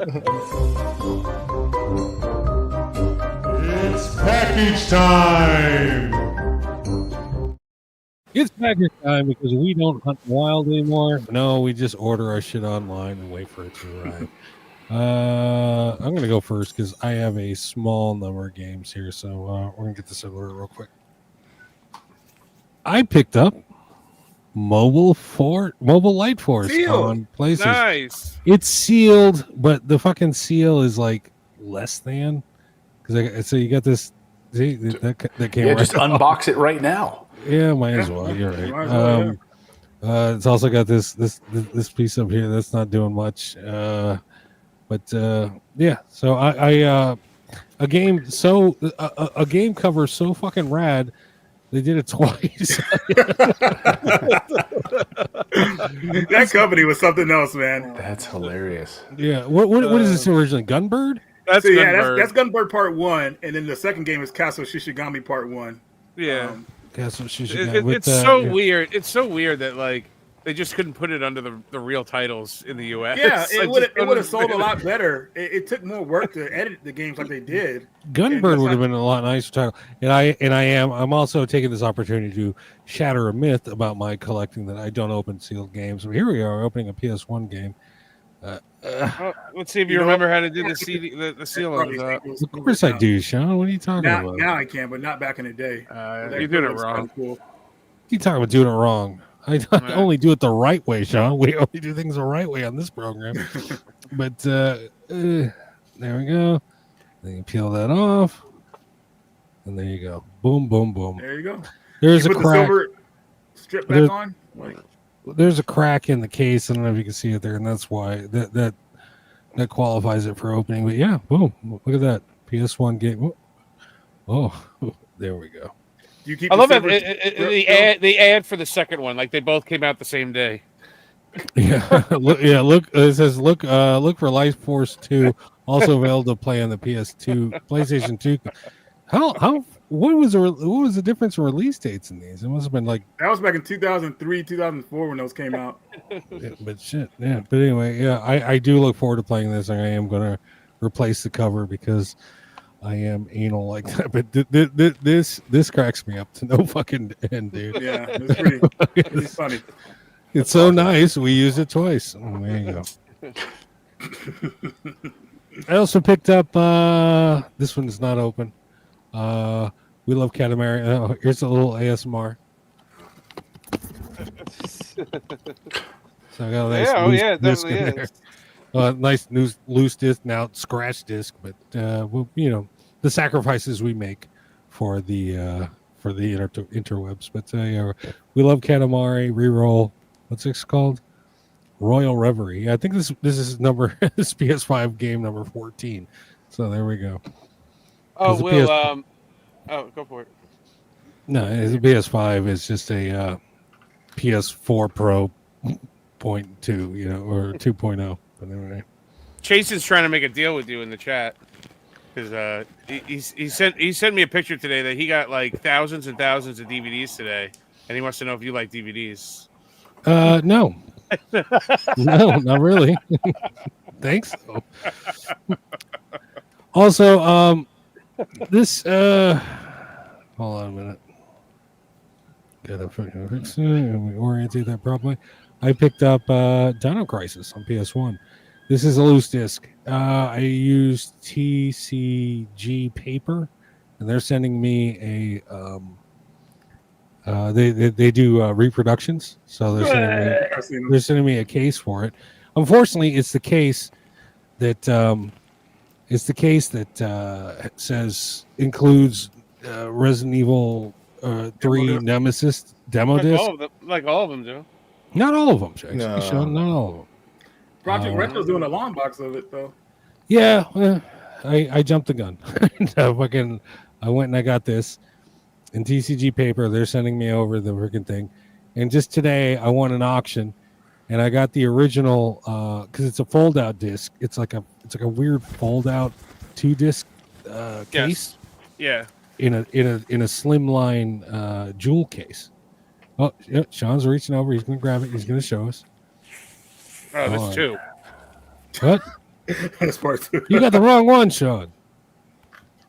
Now open it up, and if you look, yeah, it's got that. Now today, I ordered. I want an auction. So I'm going to get the back, the original back, the original flap out, and with the disc. So the only thing that's going to be reproduction on my copy is going to be actually the manual insert. So looking forward to that. I was supposed to arrive today, but I only had 2 other fucking pieces of shit, so I had to do something to fill in for our package time. So there you go. There's Dino Crisis. Got this last week actually. All right. Clayton, you ready? Yeah, sure. Clayton's on deck. All right. So just ordered this because I'm building up that little N64 collection.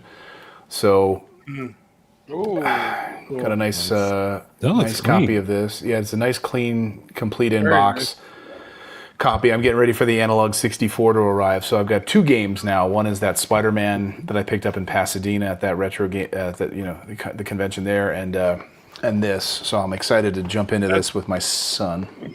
That's a cool game. It's a good game, definitely. Yeah, I played a lot of that back in the day. Yeah, I'm excited about that. And we're a big Star Wars family around here. So a game that I've been crushing lately, 2 nights in a row. I just started it, but I'm like 30% the way through it, and I'm going to play it after we're done here tonight, and I'm just loving it. Okay. Amazing game. Wow. Chronos: The New Dawn, if you're listening on audio. Loving this game. I just love it just plays so I got on the PS5 Pro. The sound design, it's just fantastic. I love the 80s, because you're going back to 1980s Poland, so it's got this like synth wave. I don't know, it's so great. I'm just loving it. It's tough as shit though. It's like it is. Really especially when the monsters gang up, like they start combining each other, like it's hard. How do you guys beat because I know there are like 2 or 3 of them, and I'm trying to just reload to get one shot off. I got to get my stability up because you're like stability, and you're like trying to hit them in the head, and then I'm running around with those bullets that aren't really doing much on your main handgun, So I don't know. I'm like I said, I'm about 30% through it right now. So, but I keep getting. I have to pop that one in. I hear nothing but great stuff about that game. I'm gonna wait for a sale on it. Yeah, my audience was like, "You got to play," because I was, trying to put together my Halloween games, and I had my list that I was playing for Halloween, and everyone's like, you got to play Chronos. I was like, all right. Another one I picked up pretty cheap. Great game. Damn, you guys. Yeah. I saw both. I went to GameStop today, and I saw both Mafia and Chronos in the chat. I also saw some weirdo with OCD fucking alphabetizing the games, but that's besides the point. Yeah, and what I'm finding interesting about this is I've never played a Mafia game. Number one, but number two, apparently it's it's a short. Apparently it's like a 10-12 hour game. Yeah. And in a 1904 Sicily, where it takes place, and so. I want shorter games like this. I want shorter, like PS3 era, Uncharted level, story-driven games like this. So I just wanted to, Yeah, it's not. I'm like 3/4 of the way through it. It's like not super challenging. The story just brings you right through it. You get sucked into it. It's done. It's done very well. So you don't have to play the other ones to play that one. So great. Yeah. So I'm gonna probably play that here next after I finish Chronos. I'm just trying not to get too backed up on my backlog. I buy these new games. I'm like, no, I just got to play them. Otherwise, it'll be like 2 years before I do. I just got this Super Pocket, the Neo Geo. Right. Nice. Very nice. Is that preloaded? Yeah. Oh yeah. Well, it has the right. Yeah, it has 4. Yeah. It's preloaded. Yeah, and then it can play any of the cartridges. So I've got the. I've got 2 of them. Now this is my 3rd one. So. Yeah, it's got Alpha Mission 2, Blazing Star, Fatal Fury, etc., etc. Top Hunter, Shock Troop, Metal Slug X. But I got this because I want to put together a little holiday gift guide, and I thought this would be a perfect for the retro gamer. I never knew that fucking thing existed. Is that there's a couple of them out, man. There's like 6 of them, I think. It's made by Evercade, Will, so it plays the Evercade cartridges as well. Yeah. So you can play all 600 Evercade games like just right in there. It's a nice little machine. And by the way, Will, you don't like it? Yeah, well, I don't know, dude. I might come out. I might break my handheld rule for that. What's crazy about this is the red. Like, so I have the green one. Maybe Reggie, you know which one it is. The green. I forget. It's up in the cabinet here. There's a Capcom one, I think. Yeah, maybe it's the Capcom one. It has Kadash on it. It has Kadash on it. Right. I forget. But what's crazy about it? What's crazy is that Kadash one, or that whatever one I had in my bedside table. Yes, I think it's the title one, right? This one. Yeah. That's the one. Yeah, the Taito one.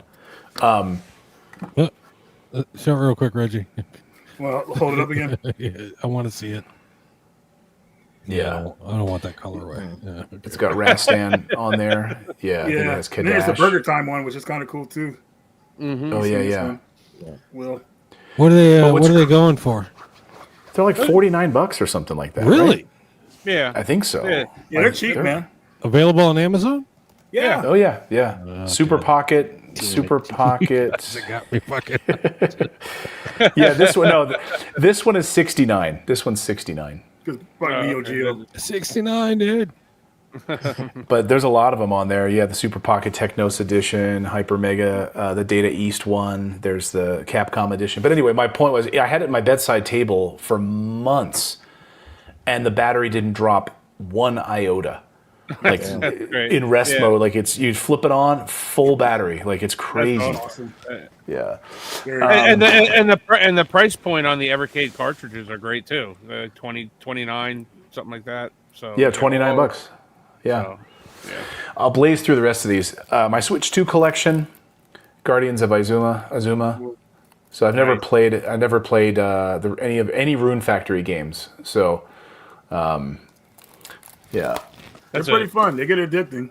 Nice to see no fucking red label on the bottom of that. Yeah. No, it's pretty subtle. And then this finally came. I was waiting for the physical. Oh my God, I just beat that game. Oh, how was it? How many hours? It was great. I think I put like 55 hours into it, something like that. 55. So not bad. These games, man. Well, I get all the side quests though and stuff too. So, most of them. But 55 for a Trails game, because like I was playing, my first was Trails Through Daybreak, the one that came out a year and a half ago, or I think with Van Ark Ride. That was my first Trails game, and I loved it. But we were in the middle of our move across the pond, and so I never finished it. I still got to finish it, but I had like 40 hours into it, and I know I was like halfway through the game. So that's good. That's good that this one's not as long. Right. And then this finally showed up from Limited Run. I got the special edition. Boy. And never open that. Never open it. And then I got the special collector's edition box as well, right. that holds some, the whole set. And so I got Zero. Two. What else showed up here? Kiwami, and 5 and 6, and I got to flesh that out. But so this is part of my FOMO talking here, because I want to start diving into those games. I played Pirate Yakuza. I loved it. So I'm now I need to go back. I need to start from the beginning. Where would you guys start? Would you start with 0? I haven't played 0. In order. I played 1. I played 1 and 2 on the PS2 last year with the English voice acting of Mark Hamill, I think. Yeah, which was ridiculous and it was awesome. That's why I wanted to play the PS2 version. They're fucking great games. I haven't played any of the PS4 remakes though, so maybe I guess start with 0. You can't hurt. Yeah, Clayton, if you have the opportunity to play them in order, I think that's the best way to do it. Because I was talking to an old friend and he was ecstatic about it, playing them with the story from the beginning. So start with 0. Okay, Yeah. all right. 100%. I mean, So, 0 came sorry. out years later, you know, but Yeah. You got to start with death tolls. It still fits though from if you Yeah. play it. But sorry, Will, I'm gonna have to. You got to start with death. I'm gonna have to crack this open. It happens. Oh! It happens to the best of us. Yeah, it's all right, man. I'll forgive you. All right, Clayton. As is tradition, you get to pick who's next. Let's see. Well, I'll hand it over to Reggie, who invited me on the show. Okay. Let's see what I got here. First, I got this last week, and this is Recore for the Xbox. This is the collector's edition. This box is pretty big. And I was thinking about doing an unboxing for you guys, but I was like, man, I don't feel like opening this thing right now. So I took. That's all right. Don't open it. Whoa, that's huge. Yeah. I took Cag's footage. He was a guest on the show before, and he did an unboxing of it. So that's his footage is what you're seeing here. But this game is really a lot of fun. It got overlooked back in the day. I feel bad. You know, I think if it got put out on the PlayStation system, it would have stood out a lot better than being exclusive on the Xbox by itself. But playing this game, man, I feel like this is what like Mega Man Legends would have been if it went like into like more like a modern gameplay look. You know, this game is fun, and I just feel bad. A lot of people didn't really get to play it. You know, but still, it's out there. I think it's a pretty solid game. It had a rough release in the beginning, but they did patch it, and it plays a lot better. So definitely a game to keep your eye out for if you want something of interest on the Xbox. What is it called? Recore. Yeah. There's 2 versions of it. There's the regular version, and it's kind of broken in a way, but you get a free patch to fix the game. But there's another version I think it's called Recore Enhanced, which has the patch embedded on the disc. So it's all like you don't need to patch it or anything like that. So that one goes for a little bit more, but still, either one, you're fine. Never heard that game. Is Recore on PC too, or just Xbox? Yeah, it's on PC and Xbox, but that's it. And Cag says cease and desist. I know, like that. Dude, I just didn't want to open it and like film. I was like, man, let me just. And this Cag's video was perfect. So next game here, I got Trails of Graces F for the PS4. This is the European version. It didn't come with a manual, but what I did was I ordered the PS3 manual. You know, this has no disc in it. So with this manual here, I'll just put it inside the PS4 version. That's cheating, dude. That's how we do it, man. You can't do that. I don't like how that groove is in there where it doesn't have a manual. That's cheating. Like, that's cheating me. So I cheated them back, and now it's complete. So, That's hilarious. Wait a minute. You got an ESRB manual in a PAL game right there. Now that's even more sacrilege. I don't know, man. I don't think I'll really notice it that much. As long as I have that manual in that groove, I'm happy.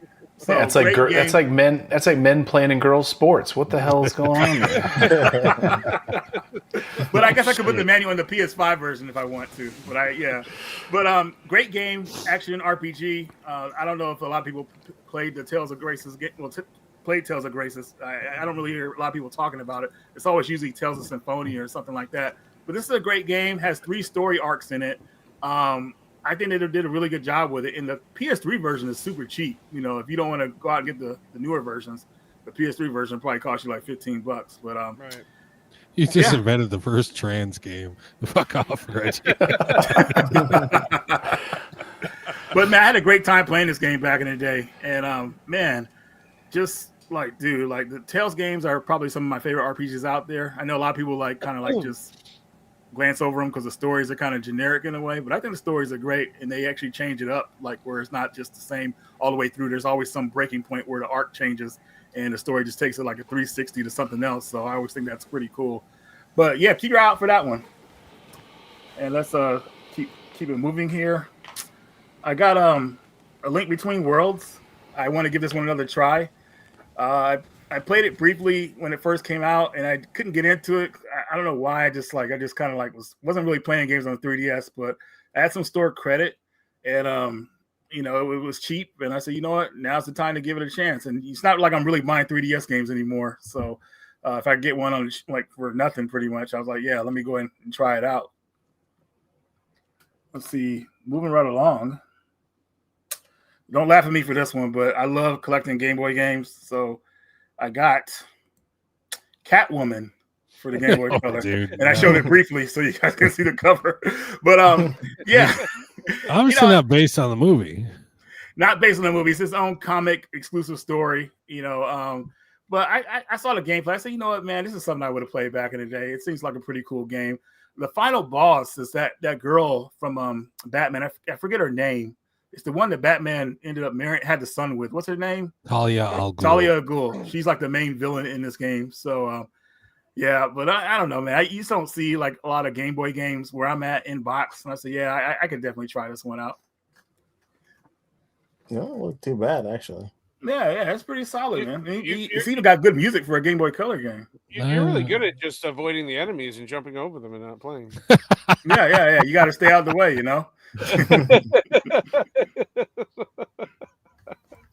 Next up, we got Steel Assault for the PS4. Shout out to Dave for like getting this for me. He went to the Limited Run store and picked it up. But yeah, this one is a platform. I played it on the Switch because I had the Switch copy. I haven't played the PS4 version just yet, but it was a pretty fun game. It takes a bit. It takes a while to get. It took a while for me to get used to the gimmick of the whip and everything. But once I got used to it, I was like, yeah, this is on point. So really happy to have it on the PS4. I love these type of games with sprites. Yeah. This is just what I was. Super Nintendo classic. Oh, 100%. Was this on your latest video? I believe it was. I probably was. I don't think it was. You're thinking of the other game. Yeah, because Lethal Enforcers, not Lethal. Death Wish Enforcers. No, I think that's what. No, not Death Wish. It definitely wasn't this one. I don't know. I like the look of this game, but the other one on your. So Will would buy it? The Will would buy this, yeah. Okay, right on, man. Okay, I should have added to that segment then. Eartheon for the Switch. Couldn't find the PS4 version of the store, but I'll get that later. This is pretty much that game they've been promoting on the Genesis. I think it already came out on the Genesis, right, Sean? Or maybe not yet, but it's like a Genesis. I think so. Yeah. I have it on pre-order. Yeah. So. Okay, so yeah, I think with the cart games, they'll put them out last after the modern systems will get their copies because I guess those will sell better. But dude, this game is a love letter to old school shooters, especially on the Genesis. I was like, wow, dude, this is amazing. And Yuko Koshiro, I hope I said his name right. The guy did the soundtrack for Streets of Rage. He did the soundtrack for this game, and man, this game has some awesome tunes. So I'm pretty sure it has a soundtrack out with a collector's edition for it. But I just love seeing shoot 'em ups like this that actually really go into detail. We get a lot of generic shooters these days, and this one is just one of the ones that definitely stand out as like the top. So this is what they always should be, I think, in my opinion, because I feel like we just don't get many good ones. So this one is one that really will make people hop into them. I can't wait for my copy to arrive. I ordered it I think it was through Limited Run, right? Yeah. Mm-hmm. And I still don't have. So you got your mine shipping January 23rd. Mine says standard edition. So I got my copy because a friend of ours, David, he went to the Limited Run store and did an order for us, and he sent it out to us because they had it at their premiere recently for Shantae, or I forgot what it was for, but it was like 10-year available. 10-year anniversary. That's what it was for. So, Clayton, I just got an email this week saying that mine were about to ship, or getting ready to ship. So they should be heading out pretty soon. So. Our mutual friend Johnny Millennium from the Happy Console Gamer Show, he voices like one of the characters in the game. Does he really? Yeah, Yuzo Koshiro like asked him to do a voice, so he does like a. It's just like a quick little clip, but it's kind of crazy. That's crazy. Is this Switch only? No, it's PS4 which is what I wanted it for, but they didn't have it at the time. But it's PS4, PS5, and even Xbox, Xbox One or Xbox Series X. Xbox, yeah. That's gonna be the rare one. Man. Yeah. Okay, so I got a couple more here. Shantae. Mm-hmm. Oh, I always gotta, get a new Shantae game. But this one is the Game Boy Advance version. So they put it out on the Switch, and now I have all the Shantae games, but now they're releasing a new one that's coming out pretty soon here. But these games are a lot of fun if you like platform games, so definitely something that people could get into. This was actually like worked on years ago after the original Shantae came out. but they couldn't find anybody to publish it, so it got kind of shelved until like years later. Obviously, when they had that deal with Limited Run, and now Shantae games are coming out like crazy, which is great. So I'm really happy they were able to finish this game because it's really unique. Hopefully, I didn't cut out. No, I hear you. Oh, thank goodness, man. I think that's the last one I'm going to put because my computer's starting to act up again. I can't even see you guys right now. All right. Oh, I get to pick who goes next. I'm going to pick Big Game James. All right. Let me go here. So, I'll go with this one. Having a lot of fun with this one. This one is there's a shortage of these type of games, and this is an amazing one. I like it so far. It's called Dead Reset. So it's an FMV game, done by Curveball, done by I can't think of the other company that Wales Interactive. Very, very cool game. You're this doctor that has to try to kind of figure out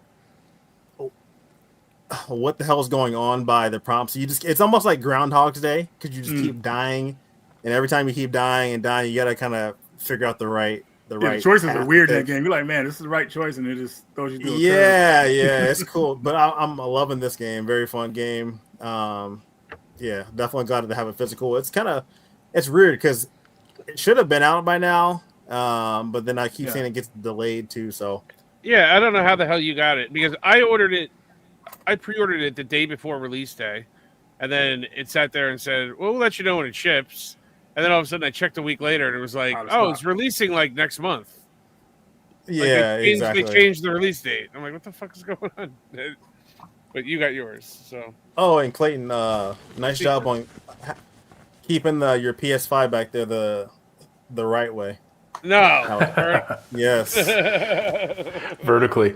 You know what's funny? I just yesterday went to Walmart. I finally got that circular stand for the bottom because it had just been sitting, and I was like, I'm just standing there looking at PS5 games, and I looked down and I saw the stand, and I was like, shit, all right, I need to buy something. I can't just stand here and not buy something.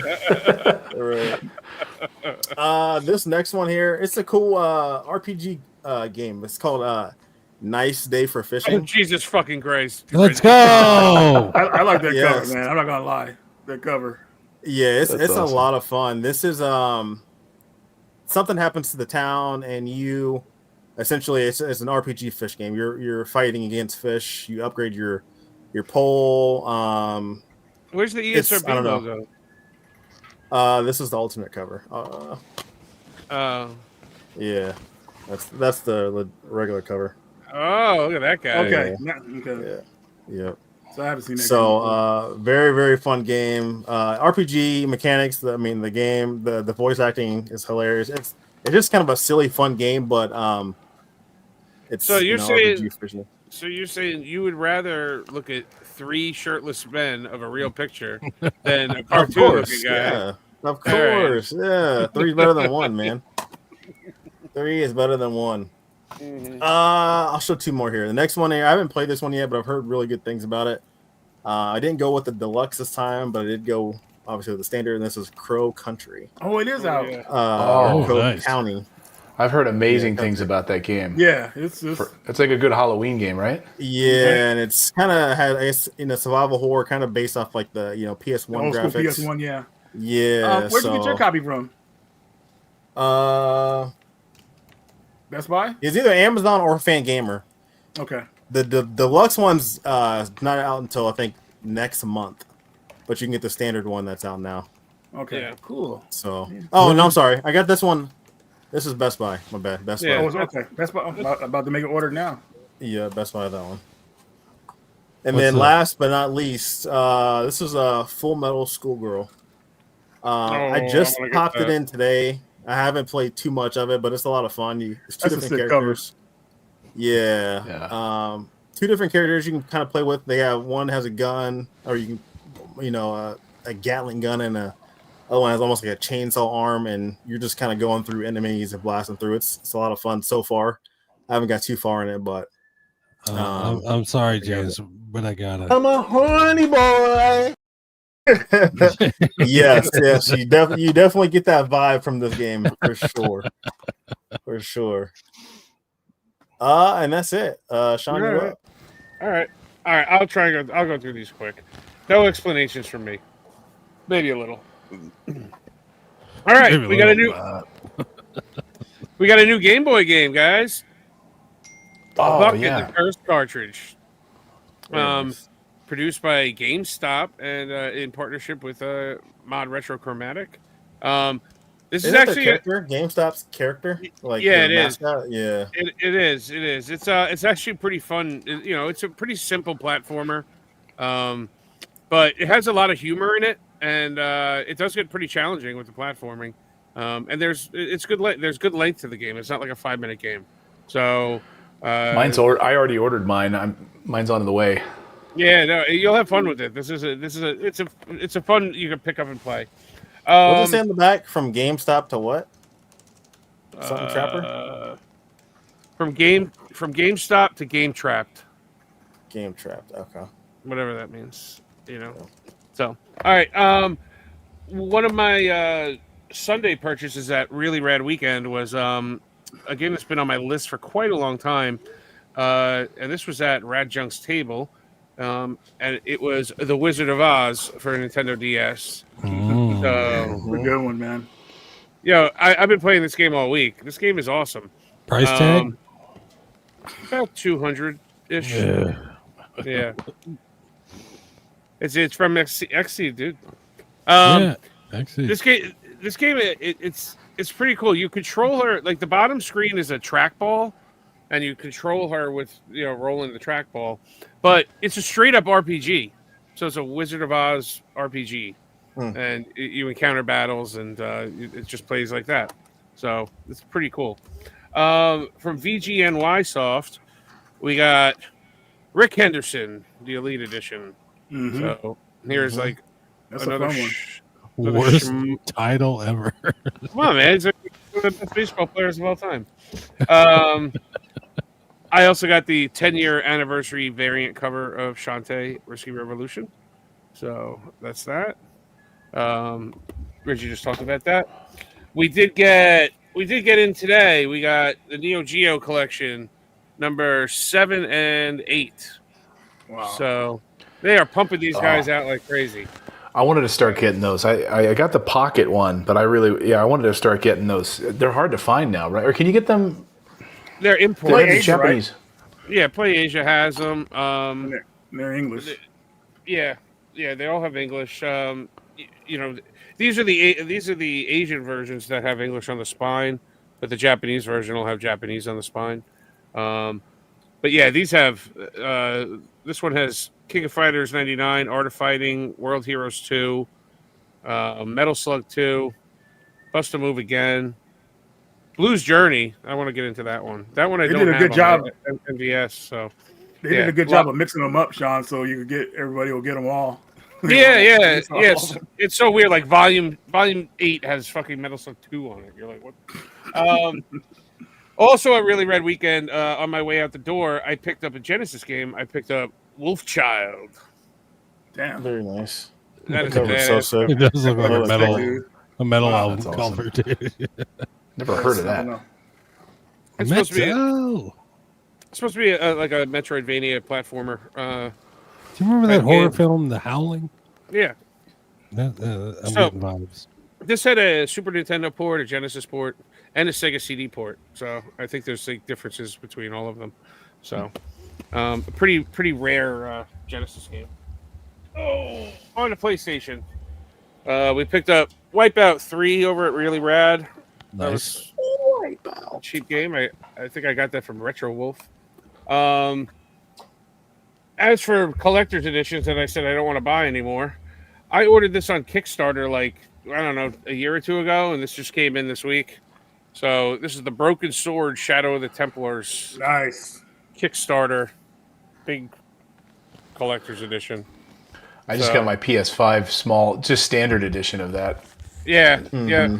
I got the standard edition like months ago, but so that'll stay sealed because I already have the other one. So, but I don't even know what the hell's in that box.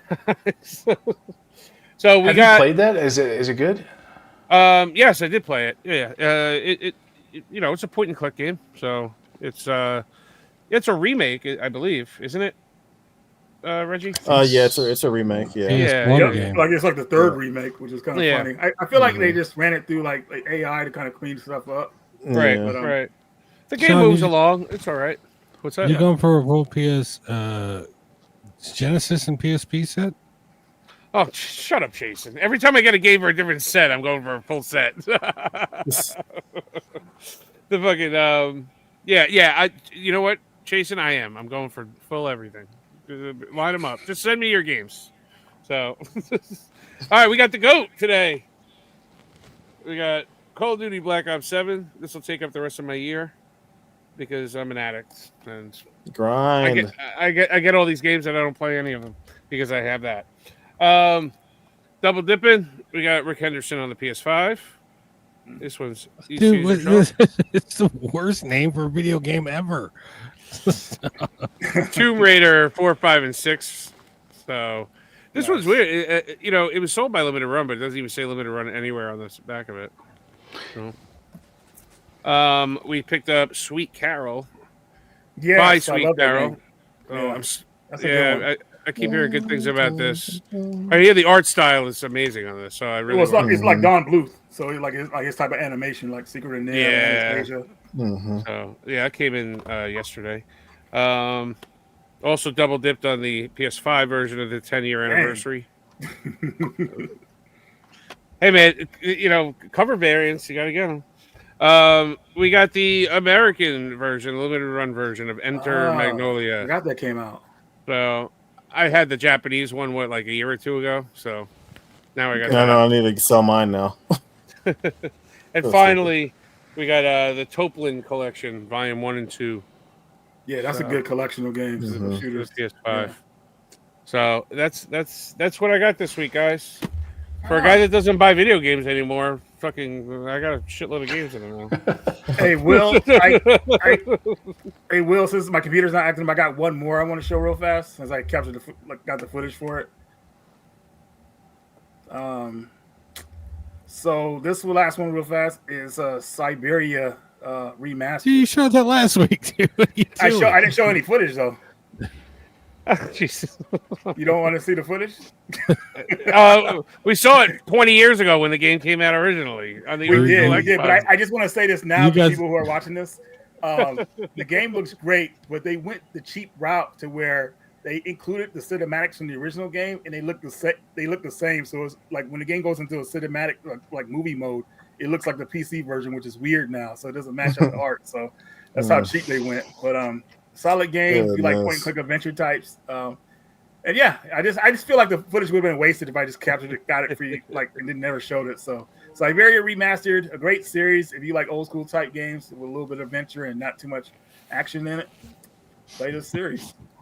There you go. That's the last. Not too much action. I mean, it's just more. It's very story driven. So it's like it's just like you're not like attacking nothing or doing anything like that. It's just more like yeah. Oh, I guess none of you guys are impressed with the Siberia series. I'm the only one that has an open copy of the game, right? Yeah, I don't have one. Jason said that he'll send me his games. Cool. Thanks, Jason. All right, guys. There's a final segment of the night, ladies and gentlemen. This is video game shit posting.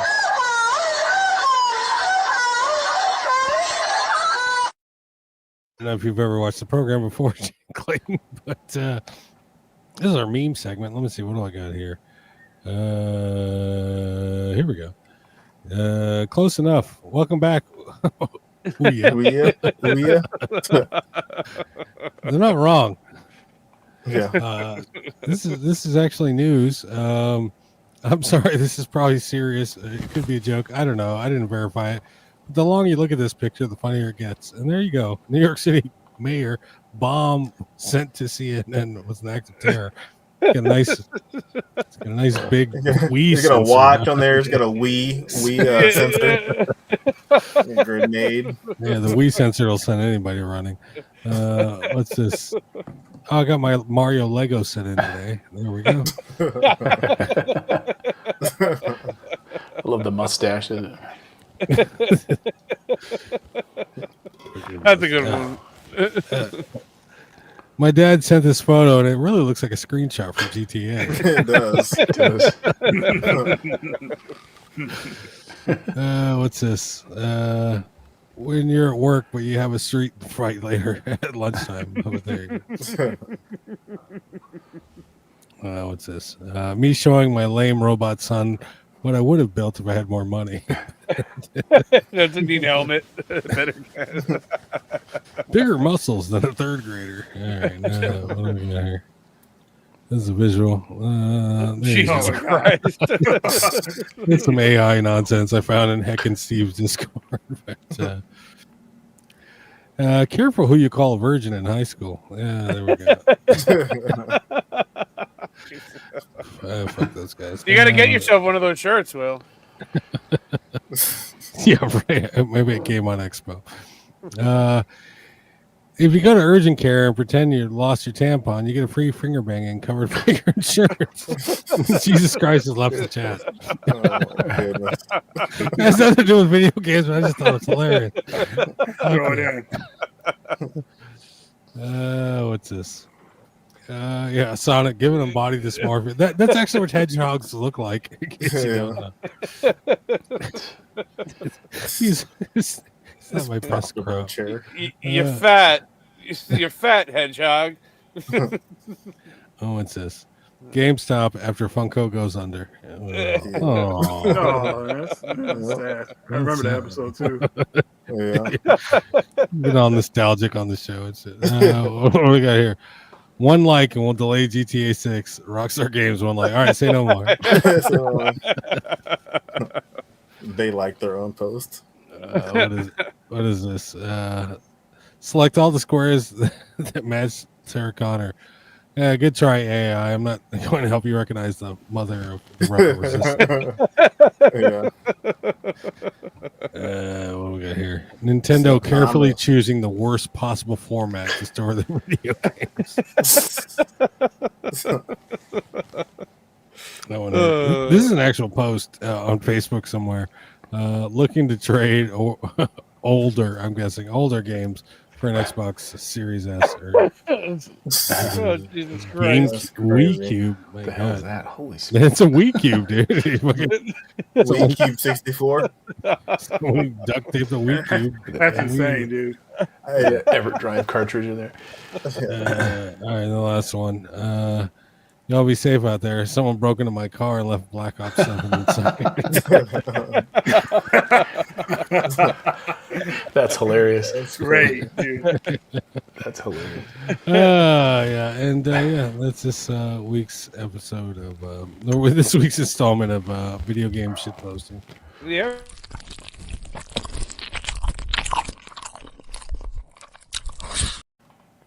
All right. Well, hey, Clayton. Oh, your mic cut out, Will. Oh, Yeah. You sound underwater. Oh, do I sound underwater still? No, you're good now. Yeah, you're I'm good. good. I'm good now. All right. Thank you for coming on the show, Clayton. Clayton, Thank you very much, man. Hey, he's gone. Oh, He's God. like, I'm out here. Oh, thank God, this shit's over. The king has left the building. No, that's a fun show. He's back.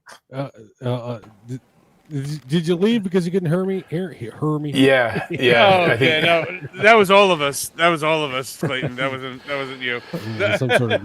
I'm just getting real fast at jumping in and jumping back in. Yeah, this has been. No, I He's really good at appreciate this. you coming on, man. You know, it was fun. Yeah, thank you. No, Clayton. I had a Appreciate blast, it. guys. Yeah, my pleasure, man. Thank you guys so much for having me. It was a blast. It was a good time Thank to you, guys. spend the night with you, man. Definitely. Clayton, anything you want to plug?